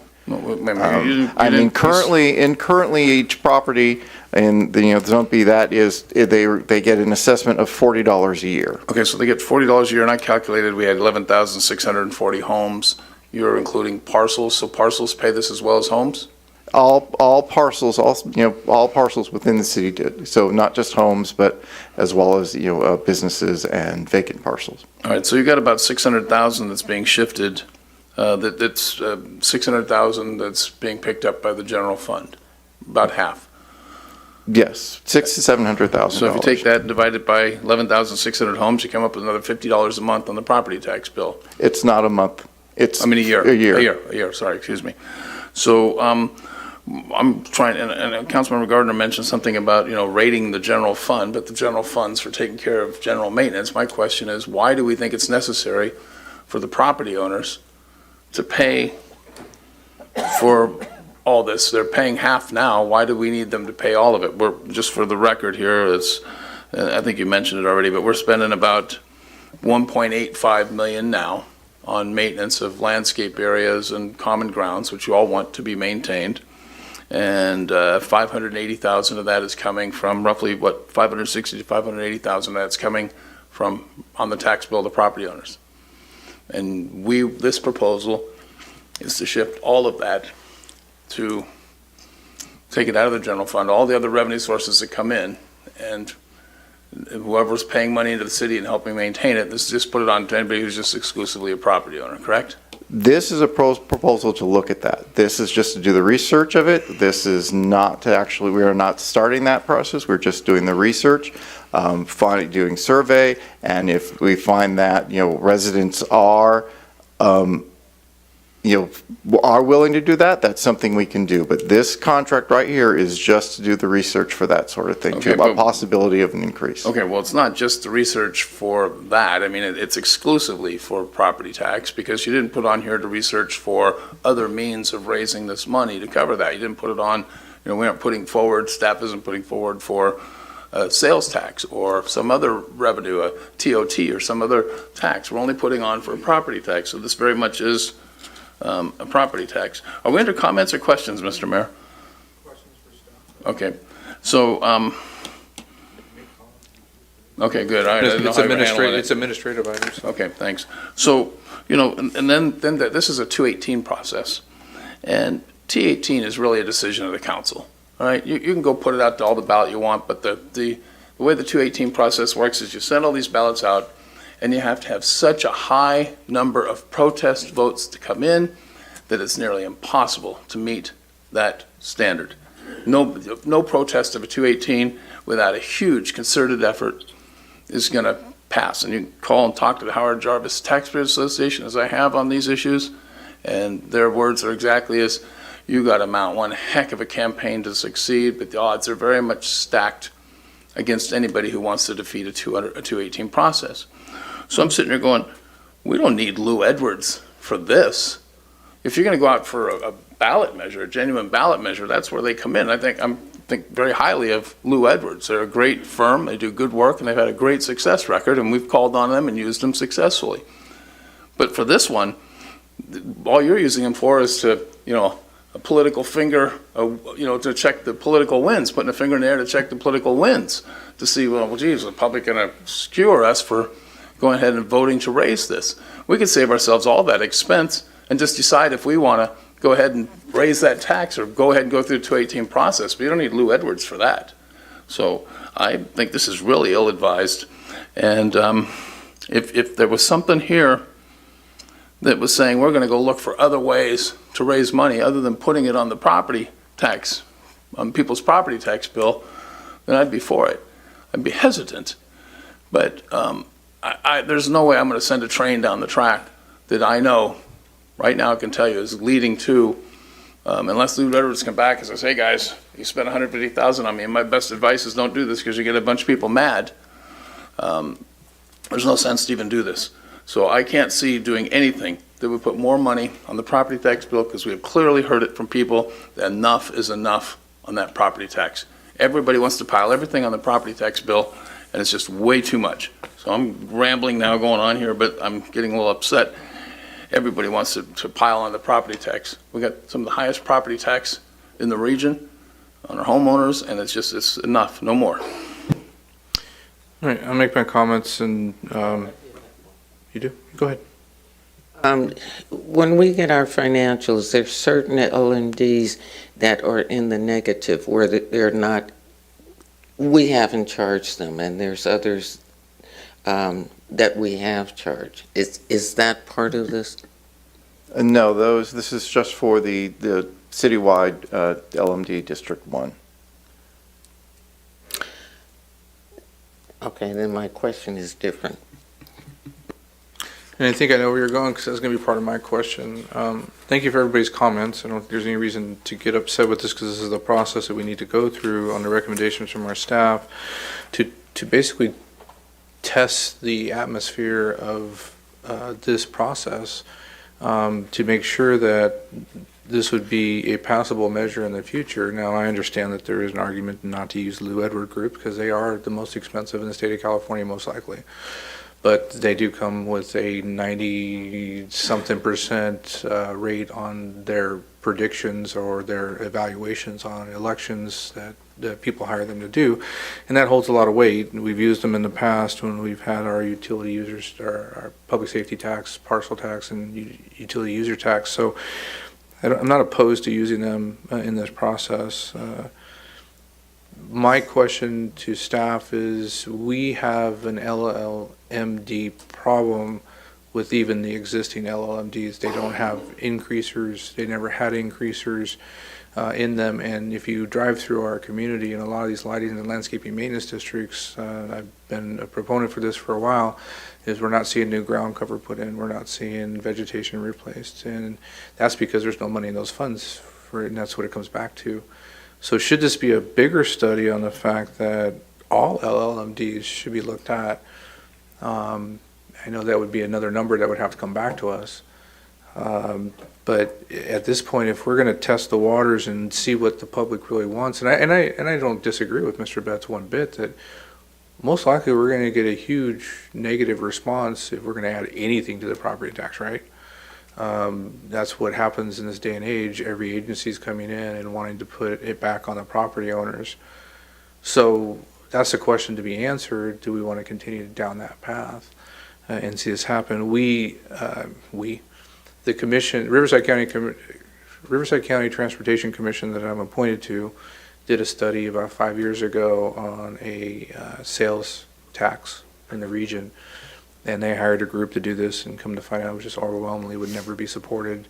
There was too many agencies doing tax measure increases. There was just not a market for it, and that's what that group came back and told us was, I wouldn't go for a vote right now. And so this is what this group would do, is they would do the political outreach to the community and see if there was a market for that. I would like to see that study done. Again, I'm not opposed to using Lou Edwards' group because I think they've proven themselves over and over again to give us the proper information. But I'm wondering if the council would be open to maybe extending this and seeing what it would take for the other lighting and landscaping maintenance districts to put the increasers that are necessary in there for the years. So what I mean by an increaser, when you pay a lighting and landscaping maintenance district in most areas, there's usually a 2 or 3 or sometimes upwards of a 4% increase depending on what that lighting and landscaping district needs. So we always refer to the Rolling Hills Landscaping District because it's one of the more lush ones that community had voted to approve. But over time, I don't know how long that community's been here, at least 10 years, maybe more. They just finished their last phase after the recession, but they don't pay enough into it to get their ground cover revitalized. They don't pay enough into it to replace the vegetation, and they wanted this lush landscaping. But at that time, I believe it was $600 they pay a year for that lighting landscaping maintenance district. Was a lot of money, and probably would have covered that. But to today's market, with inflation and over the 10 years increasing for the maintenance, it's not. It probably barely covers the contract for landscaping for that at this point. So I think there's a lot of questions to be answered. If the council is in the majority to move forward, I definitely think that we need to hire a group, if not this group, to go out and test those waters. But I would even maybe recommend sending this back to them and getting a bid on all the lighting and landscaping maintenance districts. And if we're going to move forward, I know there's how many? 27? Is that what someone told me? 27 lighting and landscaping maintenance districts? No, there's about 20. 20, okay, 20. I know that'd be a lot of work, but I don't know if we need to go out to each lighting and landscaping maintenance district. Some are small, but I'm just opening it up for discussion at this point. I think it's something that we should consider. Mr. Mayor, each one of those landscape lighting maintenance districts will be voted on only by those developments, unless I'm mistaken. So, for example, where I am, Sunset Springs would be a separate vote. So Correct. And so, That's what I'm saying. that's not going to be any type of citywide examination. So, I understand that. anyhow, I just want to say my last comments here is that the entire focus of this is to apply this to property owners and not other revenue sources. And I don't know why there was no explanation or exploration of other measures. And I have to ask, when was the last time landscape services were put out to competitive bid? We've been using the same group for a while. We could certainly look at trying to save money. Maybe we cut down that 1.18 million. Are there other areas where we can trim costs instead of reaching into the taxpayers' pockets? And, what is the most equitable type of tax for this? Right now, half of it is coming from other sources and half is coming from the property owners. I don't understand the thinking at all as to why all of it should come from the property owners and everybody else shouldn't have to pay. It doesn't make sense to me. And so, and on Lou Edwards, on the comment about Lou Edwards, they're great, and if for the right reasons, I would love to have them, but this is, for a 218 process is exactly the wrong reason. We might as well just vote to go to 218, because that's what the ultimate decision is going to be, mark my words. I get it. Didn't we just go out for bids on all these lighting? We actually just extended the last year that we are eligible to extend the two contracts, so this year we'll be going out to RFP. Anyone else? Mr. Gardner? This is something that we desperately do need to move forward with, and I will respectfully disagree with my colleague, Mr. Betts, because this survey could very well come back and say the 218 process will not pass, which would force this council to find another alternative. We don't know that. So all we have to focus on right now is, are we going to go out and ask the question, and is this the right firm to do that? We can have, and I'm sure we will, have a full extended debate on whether or not to raise a tax if they in fact come back and recommend that we raise the tax. But until that time, I think it's a little bit premature for us to start going down, we're going to do this, and the taxpayers are paying a burden. Right now, the taxpayers are paying a burden now. The LMD is not covering its cost. It's not fair to the other taxpayers that the taxpayers paying into the LMD aren't covering the cost. And the mayor has a valid point. We have 19 other LMDs out there that are also not paying what it's costing to keep them going. And some of them are communities that have voted for substantial landscaping, substantial lighting, like you point out, like Rolling Hills and others. Those owners in that development are, in a sense, taxing themselves at their request for that lusher landscaping, those different lighting projects or whatever it has you be. And if they want to go down that road, that's fine, because I don't live in Rolling Hills. I'm not going to be paying that tax. So it's not fair for them to put that burden out on me now, because I don't live in Rolling Hills, but I'm paying part of Rolling Hills' budget because their collections are not meeting the cost of that. So we have got to get this fixed somehow this year, and if we're going to go down this road, and we still have not decided, and this council has not voted whether or not to go down the 218 process on this vote, all we're doing is testing water to see if we should go down the 218 process, and if we're going to go down it or not. And we have to start that process now in order for it to get in time to get back there on the tax rolls in this fall, when the county sets the tax rolls and sends those out. So I'm in favor of moving forward with this. I would hope that as they're out surveying, we can extrapolate from that data some of the other things that the mayor raised up about these individual smaller LMDs as well. We could probably extrapolate that data, because if they're doing cross-polling across the city, they will know they talked to a dozen residents in, I'm sorry to keep picking on Rolling Hills, but if they pick up a dozen residents in Rolling Hills and Rolling Hills wants to go ahead with this, then we'll know that they're more than likely going to vote to improve their own LMD as well. But we will not know any of that unless we do this survey. And so that's why I think it's important that we move forward and get this survey done now. That's all I've got. Thank you, Mr. Mayor. I'm kind of finding it hard. I'm trying to dumb this down for me, because we're ready to pay $154,000 just to test the waters, when we can pay $90,000 just to send the ballots directly to the mail, to the residents, and get an answer there. That'll tell us yes or no. We can do our due diligence as town hall meetings and workshops for the residents to say, hey, this is how you're going to benefit from it. This is what we're going to do. This is where the money's going to go to. So why pay $154,000 when we can just get an answer straight for $90,000? We save $64,000. It makes no sense why we would pay $154,000 just to test the waters. We're going to pay $90,000 just to throw it out there. We're going to get an answer yes or no. That's it. Ms. Pike? I believe in the extension. We've been doing this for a long time where there are people that aren't paying anything. But they're getting something, and other people are paying something, and others aren't getting anything except it's coming out of the general fund, but that's not coming from those who have balances.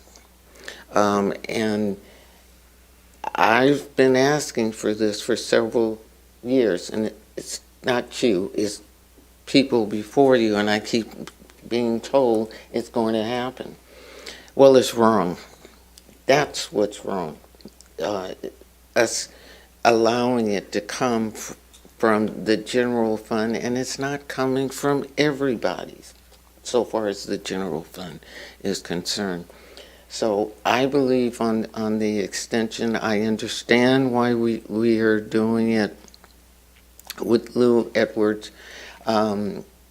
One is the perception that we're not putting this on them. They're getting education on it, and we have had success with them before with making a corrective decision. But I agree with the extension. Got a comment, Mr. Mayor. Hold on, Mr. Gardner was first, then Mr. Betts. I'd like to, Mr. Nunez made an interesting point, and let me just get some clarification if I could, Mr. Buckheim.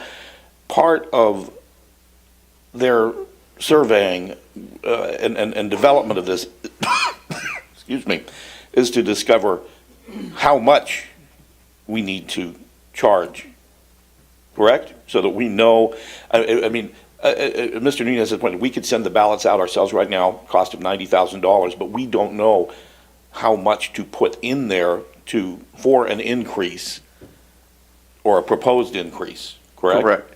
So that's one of the reasons for doing the survey, is to figure out how much do we need to do, so. Yeah, that's a valid point, Mr. Betts. So if you send out 10,000 ballots for the ballot measure to fail, or for the 218 to succeed, you'd have to have 5,001 ballots of protest.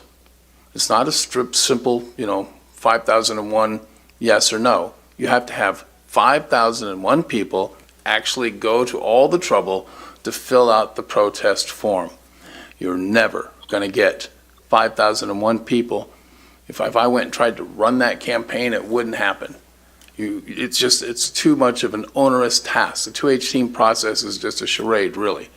Okay, it just makes it's easy way to put it out there. And Lou Edwards is not, and then the other thing is, just to correct something here, the residents of these, like Rolling Hills and Sunset Springs, wherever else you want to talk about, they didn't all vote for this. The developer, it was a single vote. We've seen them come through here before. One person votes, the developer, he puts it in place at the time, and we hold the election and we go through that, and not one of them voted for that. And I don't think that we're covering, are we using city funds to cover the deficit in the landscaping at these individual LMDs? I mean, I see the landscape, the mayor's correct. We've got landscaping that's getting challenged at these, but there's supposed to be enough funds to cover that. And that's not happening. They all have a CPI increase. So I don't know why we're not covering that, but we're talking about a city-wide, all the common areas that are not covered by these individual landscaping areas, correct? Yes, we were talking about the citywide, so all the medians and the parks and the landscaping of city-owned facility. We're not talking about the other 19 smaller districts. All right, so the general fund is not covering those. So if they 1 year that district has a deficit, we then just have to cut back services. Some of them we have a little more leeway. We're not charging the full amount of the assessment. And as the costs go up, we can increase that assessment. There are a few that we are already at 100% of the assessment, And, the costs are more than what they assess, so we have to reduce costs. So This is to just correct for the record- citywide one. So to correct the record, then it's citywide, excluding all these other landscape lighting districts from the places. So nobody's paying for anything other than that they're, we're not giving anything to Rolling Hills or whatever other out there. So thank you for that clarification. So that corrects that misconception that's up here. And the next thing is that you have to understand that I tell you, this is such an incredible waste of $154,000. And I just can't believe that this council would even consider doing this.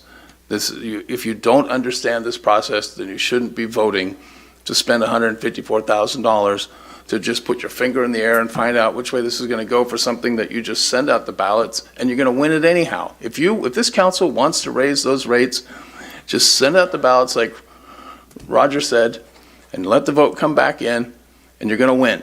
There's no doubt about it. And the rest of it is just smoke screen to the council to hide its responsibility of deciding whether or not it wants to do this or not. All right, Mr. Betts, you've made your point over and over again, and now you're starting to insult everybody up here, but thank you anyways. I don't think anybody's been very professional with you tonight, and the insults need to stop. Didn't make any Nunes, insults, go right Mr. ahead. Mayor. You just did. Don't argue with me about it. I just said you did. I didn't make any insults. You You're not the insulted all of us up Okay, here that let's we're not have educated enough. let's have a council ruling if there was an insult. Oh, God. Mr. Nunez, comment, and then we'll take a Jeffrey, break. I'm sorry to keep asking you questions. I do apologize. Hopefully this is the last one.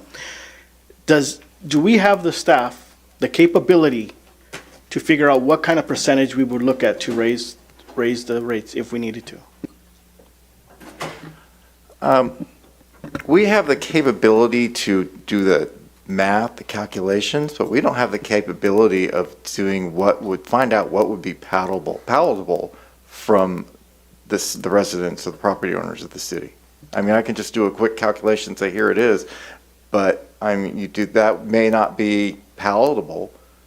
But when we say palatable, I mean, that's pretty broad of a. I mean, I'd say, oh yeah, we can do the calculations and from further costs or whether expected further projects and things like that, we're going to need to raise it to make it. We'll need to triple it and have it $120 a year. Are we talking like over time, right? Like if we wanted to raise it percentage-wise? Can I help answer a question? So when we did the Rancho de Oro one, what we did is we reached out to the community, and we did it in-house because it was such a small LMD. We said, would you do $10? And most of them said yes, but then there were some that said, no, $5 is more palatable to us.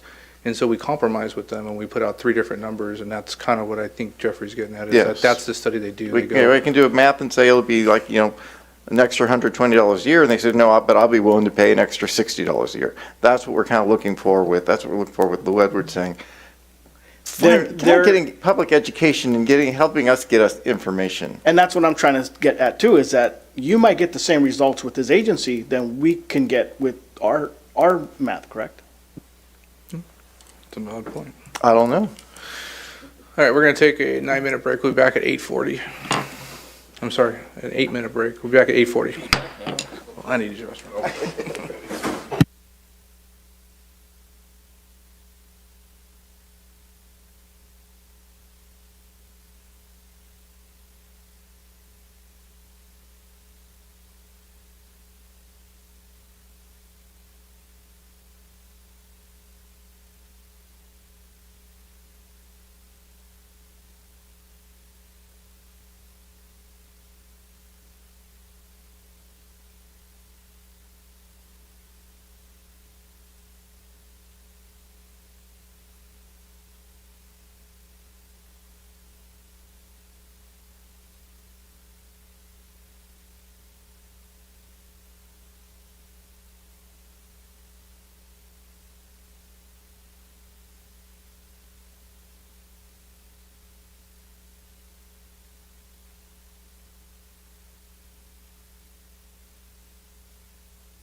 All right, if we can get everybody back to their seats, we're going to get restarted here.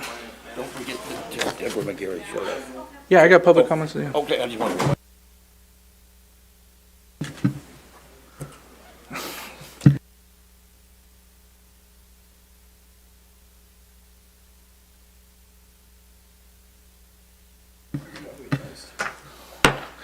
We're going to call the meeting back to order. This is a big expenditure, and I think what we're trying to do up here is figure out how we get past this to get to a point that a majority of the council either agrees with or doesn't agree with. So I don't want to try to simplify this because it's not simple at all. The process of 218 is a process that we can take to get this passed, or we would have to put it on a ballot to get it passed. I'm not sure. Can this actually be put on a ballot? A general election ballot? No. This has to go through the 218 process, right? So we don't have any process but that, and that's a state of California law. So I'm not sure how we get past that. Is there good points being made up here tonight? Absolutely. Should we spend $154,000 to, and I think we're simplifying it, test the waters. It's a lot more than just testing the waters. It really is. They're going to go out, they're going to find out what is palatable, if anything, on the increase. People need to realize that $600,000 is being spent out of the general fund. This has been talked about by the past city manager.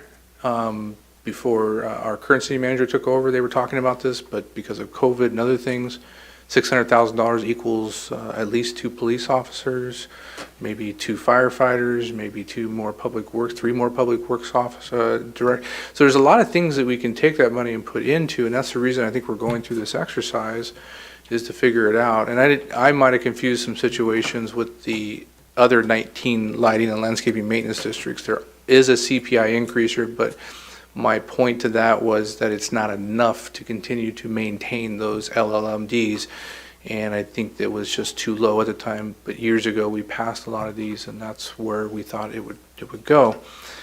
Ms. Pai asked some questions to staff, which they're going to clarify. Is that correct? Yes, so there was, the other LMDs, the other 19 LMDs, they do have CPI increases in them. This citywide one doesn't. So it's been the same since we've adopted it in the 1980s.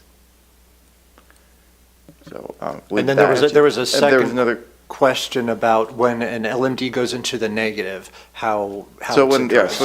when one of the other LMDs go into the negative, it's basically they have a negative cash balance that the city then has to reduce.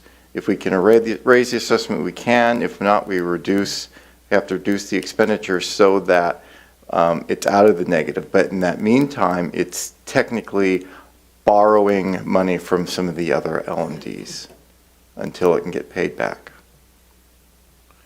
So the big question to the council is today, do we spend the money on the Lou Edward group to go out and study what would be palatable by the taxpayers, property owners, if we were to raise the tax? And that's what will be brought back to the city council, a full study on whether that was. At that time, the city council would then make the decision whether we would go to a 218 ballot, and that would be a separate contract with another agency. So if you started this today, we're looking at the end of the year?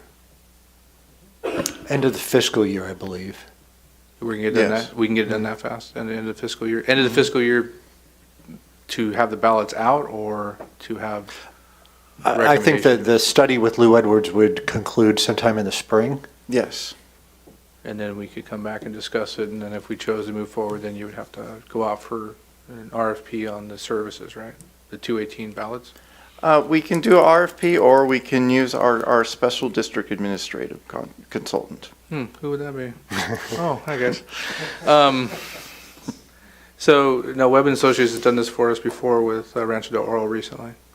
So they're very familiar with it. So I guess that's the question that needs to be proposed to City Council. I know how far this can go, and I understand it can be a more of a tax burden on our residents, and I think that's what is frustrating one of our council members. He doesn't want to see that because there's so many taxes already on our residents, and I think we all feel that. We feel that pain every time we pay our taxes. But the question is, what do we want to see as a community? We went out and we spent a lot of money on those medians. We've been spending a lot of money on our parks.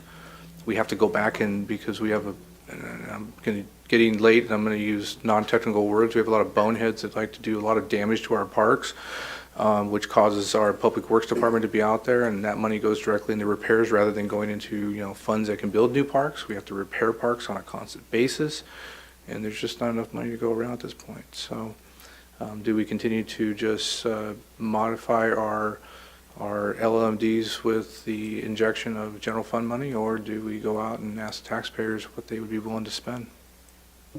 Mr. Mayor? Yeah.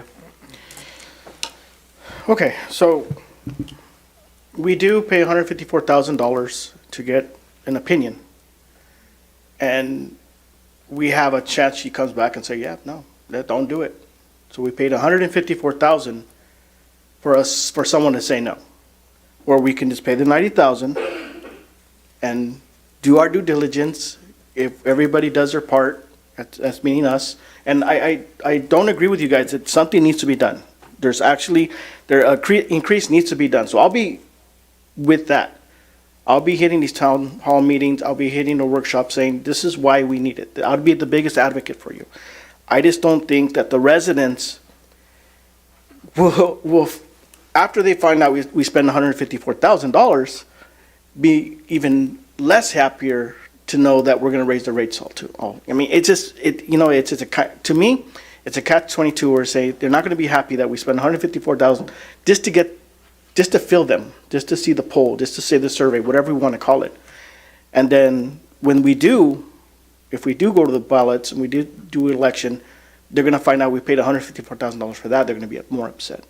So we have to think about that. We have to think about, we're asking the residents to pay more, and they're going to say, well, we want us to pay more to do a survey for $154,000? It's just, I don't know. I just need you guys to think about this and how we do this. I mean, I don't doubt Lou Edwards' power and history and experience and success, but I think for us as a small city with 40,000 residents, we're asking them to do something.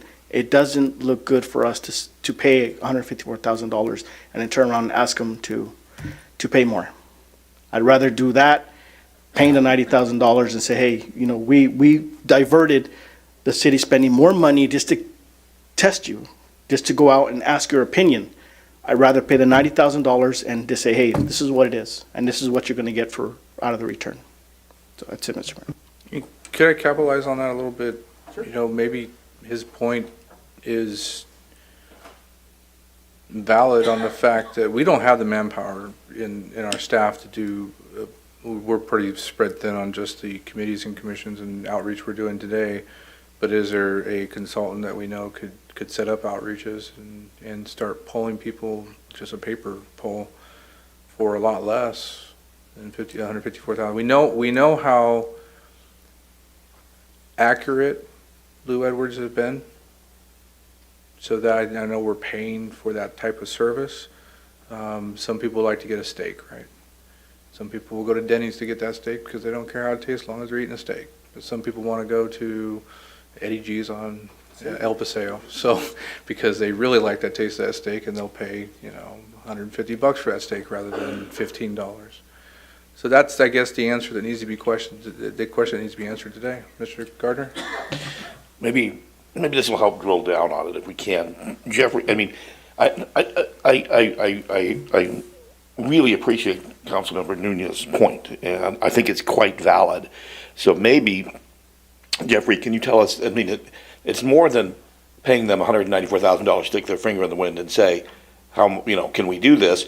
But it's also less than what exactly are we getting in this study? In addition, it's not just a poll of will you support this?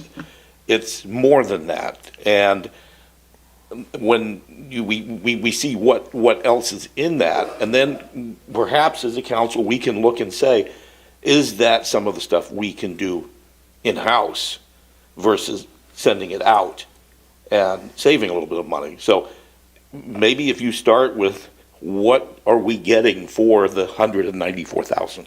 154. 154, excuse me.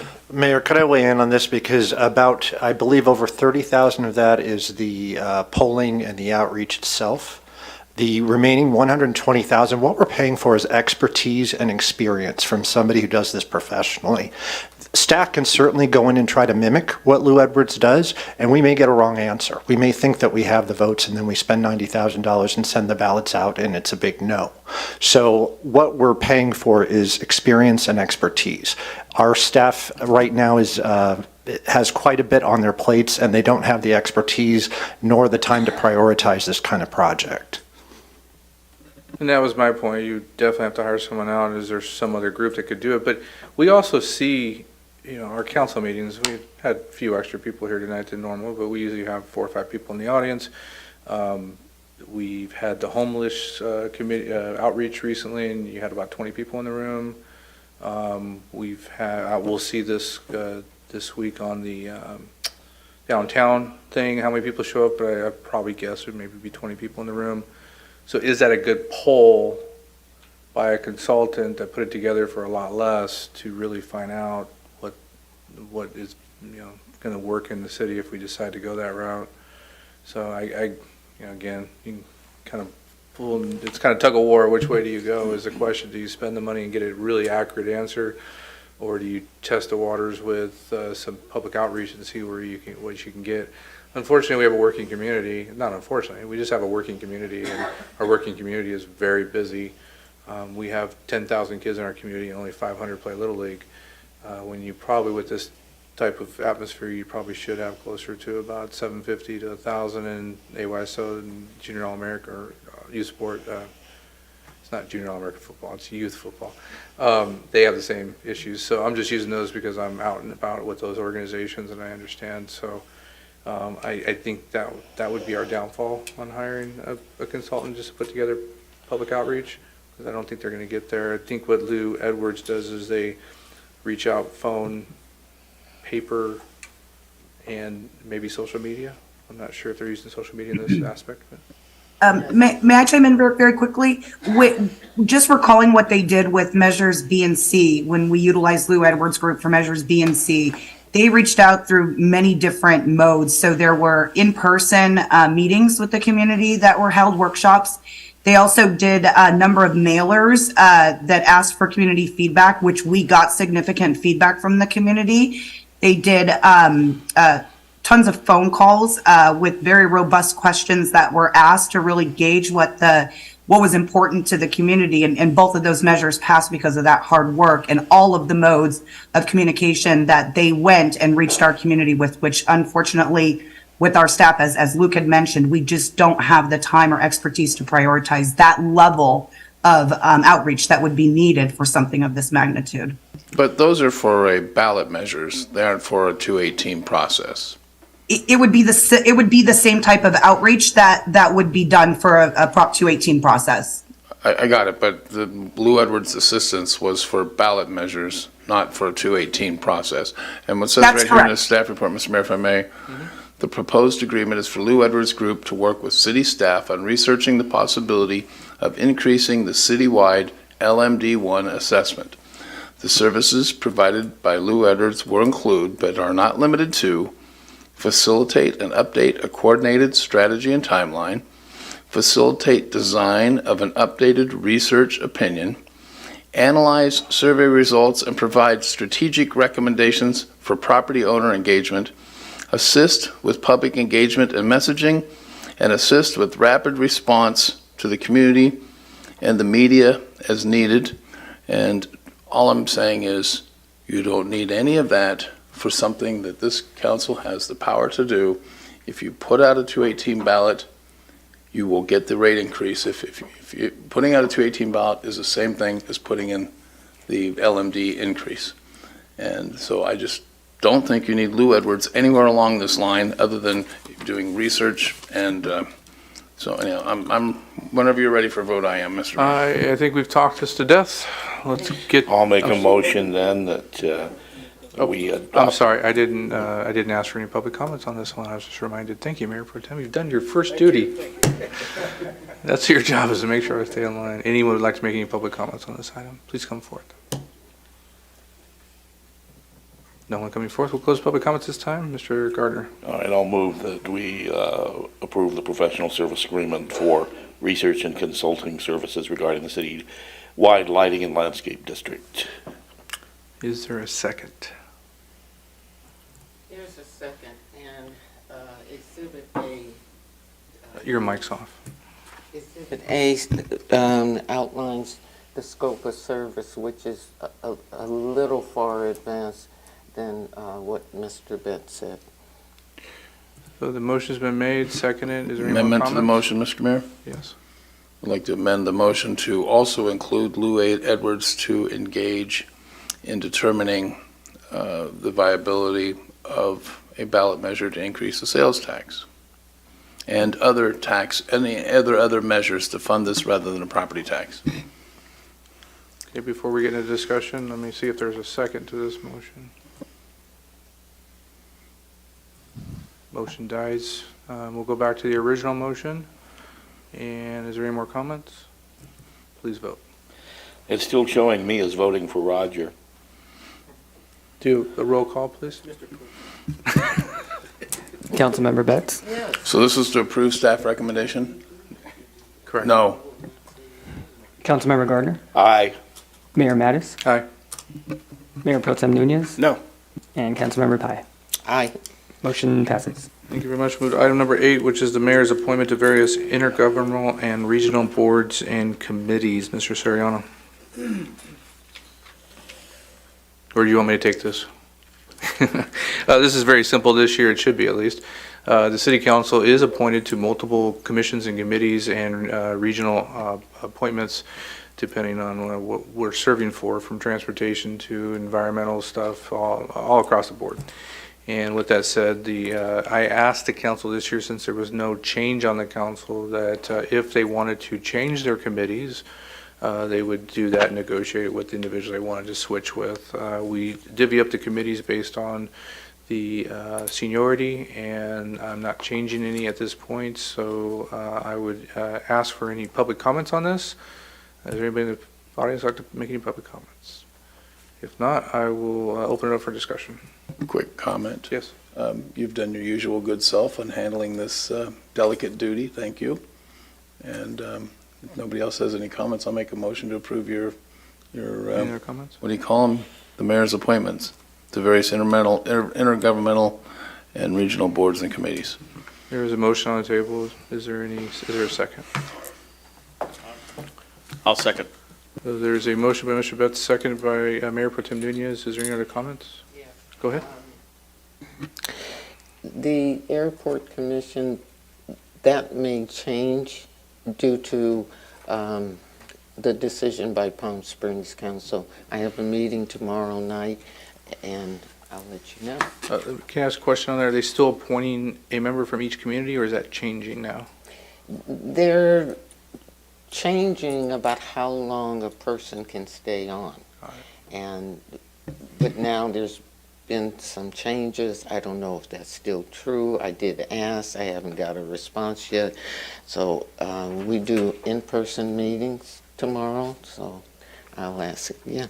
And I don't know if it stays the same process on that commission, but we would ratify it here as our recommendation to appoint you, because you're the appointee, but that city council still needs to ratify it, correct? And then you make that notification, Daryl? Yes, that's correct. So then we'll get an answer back if they say, no, you've been on too long, go away.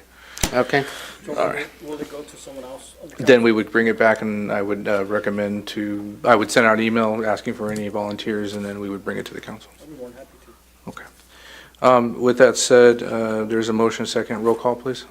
Councilmember Betts? Yes. Councilmember Gardner? Aye. Mayor Mattis? Aye. Mayor Pro Tem Nunez? Aye. Councilmember Pai. Aye. Motion passes unanimously. Our last item on the agenda, or last item in the administrative calendar, is the appointment of the delegate and alternative delegate for the 2023 Southern California Association of Governments, SCAG, Annual General Assembly.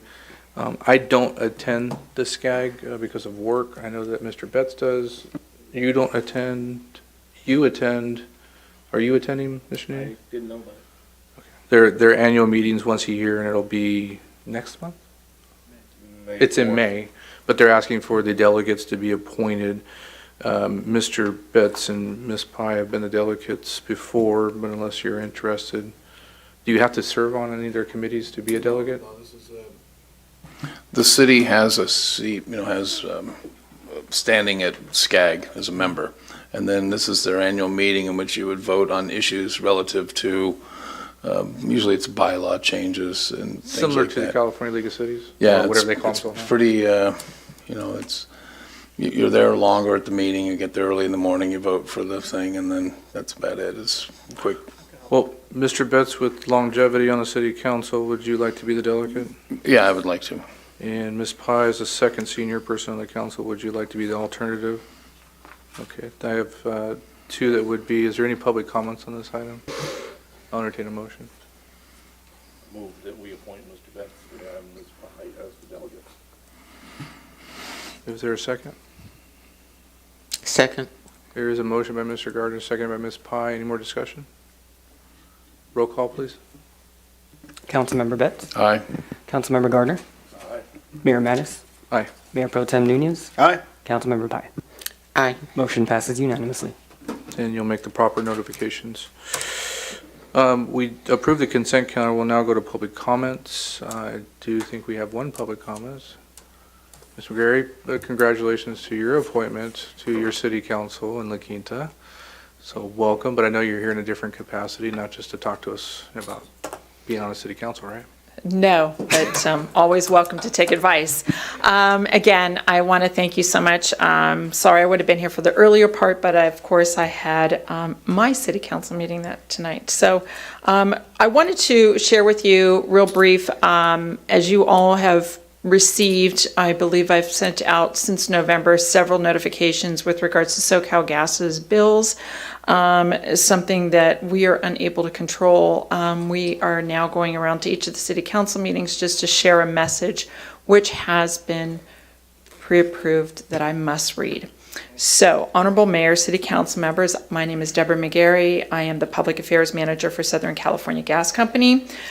We are reaching out to inform all customers that natural gas prices are going to be even higher than usual this January due to severe unprecedented factors beyond our control. Customers may see a winter natural gas bill double or even higher compared to the one from last year.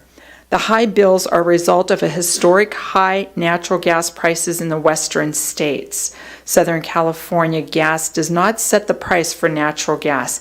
Instead, natural gas prices are determined by national and regional markets.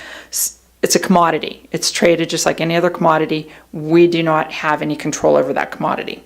Southern California Gas Company buys natural gas in those markets on behalf of our residents and small business customers. The cost of buying the gas is billed to those customers with no markup. That means that SoCal Gas does not profit from any of the gas commodity prices going up. Our cost, which is regulated by the California Public Utilities Commission, is on the transportation and getting the gas to you, not the commodity. According to the U.S. Energy Information Administration, a number of factors are contributing to the high natural gas prices. Widespread below normal temperatures on much of the West Coast, including Washington and Oregon. High natural gas demand for heating by customers in areas with below normal temperatures, which we've experienced. Reduced natural gas supplies on the West Coast from Canada and the Rocky Mountains, reduced interstate pipeline capacity to the western coast because of pipeline maintenance activities in West Texas and low natural gas storage on the West Coast. To help our customers reduce energy bills, we are encouraging them to lower their thermostats 3 to 5 degrees if it is appropriate for their health. Okay, we don't ask you to do it to freeze, or be cold or whatever. But if you could reduce it just a couple of degrees, it'll help to reduce your bill. Install proper caulking and weather stripping. This could save roughly 10 to 15% on your heating and cooling bills. Wash your clothes in cold water.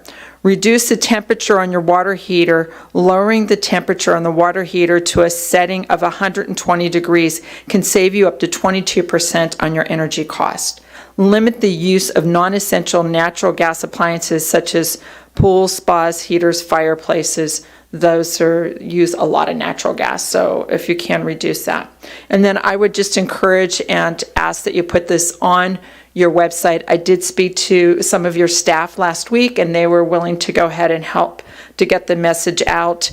But if you go to socalgas.com, it's SOCALGAS.com, and our website's pretty easy to navigate, but if you go to manage high bills, and actually if you go onto it, it automatically pops up.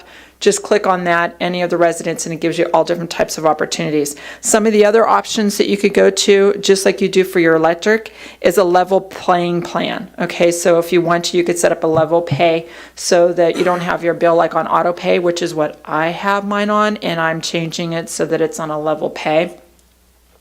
In addition, SoCalGas recently announced a $1 million contribution to the Gas Assistance Fund, which is a program that helps income qualified customers to pay for their natural gas. So certain customers, based off your income, can receive a 20% reduction on their gas bills. Also, I would encourage, if you have a medical baseline or certain medical issues, you could go to medical baseline, which will give you even a little bit of a savings there. So again, if you have any questions, just please call me. If you have any customers that are concerned, feel free to give them my information. I'm happy to, work with them. Unfortunately, it's not anything that we can control. We've always been very proud of the fact is that we've been able to keep our bills affordable. And right now, because of the demand for natural gas, we can't do much about it. During public comments, we usually limit them to 3 minutes, but this is a very important issue that I thought was needed for extra time. And I know we have a couple council members that might have questions, so I'm going to allow them tonight because I think it's important. Mr. Nunez? Good evening. Thank you Good for evening. joining us. Do we foresee something happening toward months to come, or maybe 6 months to come, to reduce those efforts that we're saying? I can't answer that question, but keep in mind, in the winter months, you're using a heater, and your furnace and your hot water tank, in most cases, are out in the garage, so it's cooler at night. So of course, that hot water is trying to keep warm. So needless to say, you are going to be using less gas in the summer months, so of course, it will balance out. Go ahead, Mr. Gardner. Thank you, Mr. Mayor. I appreciate you coming down, Deborah. And a couple of things I might want to expand on a little bit. You had mentioned I know in the electric world it's CARES. Is it still called the CARES program? Yes. In gas, and CARES is for low income residents, and in Desert Hot Springs particularly. And speaking to our residents, most of our residents are already on the CARES program. We found this out when we tried to do a community energy program and found that we couldn't do it because everyone was already on CARES and we couldn't get there. So qualifying for CARES is relatively easy if you are on Medi-Cal, there are income requirements. But I would encourage most of our residents to look and see if you can qualify for CARES.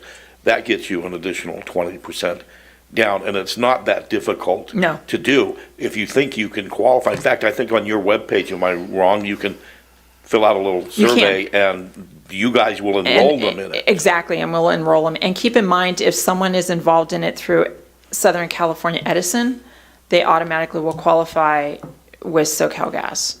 And again, you guys talk back and forth? There is a partnership there because it's a public utility, so all public utilities do. Okay, so, but that's another way to keep going. And you'd mentioned the water heaters in garages. Putting a blanket or some insulation around it helps on that one thing. I moved to on-demand gas heat, and my gas bill dropped like a rock because I'm not keeping 150 gallons of water hot. Look at our rebates. We do have some really great rebates right now in regards to like that demand on demand, which is what's called a tankless, a water tankless water heater. Yeah, tankless water heater is what it's called, but it's funny, it says tankless water heater, but it still has, it doesn't have a tank to it, but it's an instant on demand. You may have to make some adjustments to the natural gas line coming into your house, but it is instant hot water, and then you're not having your hot water constantly being heated. And that's what the hot water tank does. It's if you're standing next to it, you'll hear it, heating up that water. So of course, that's one way to reduce the amount of gas you use. Well, lots of tips out there. We're going to move on here. This question, how much is the rebate for the tankless hot water heater? Off the top of my head, I do Okay, not on the know, but website. I'd be happy to go ahead and send that information and Great, get that thank to you. you. But there is Perfect. lots of opportunities. If you need me to answer any other questions later on, please let me know. Every single customer has received a notification if you're on auto pay. And last thing, if you want to, you could actually go to SoCalGas.com, and there's a application there where you could actually see what your bill is trending. And I would just encourage you to do that. Thank you so much for the time. Thank you. Before we, is there any other public comments? There's two more people in the audience there. No one's coming forth. We'll close public comments, and before we adjourn, the next council meeting will be on the 7th, Public Safety Commission on the 9th of February, Planning Commission on the 14th, and we'll be back for a second city council meeting in February on the 21st. We are adjourned.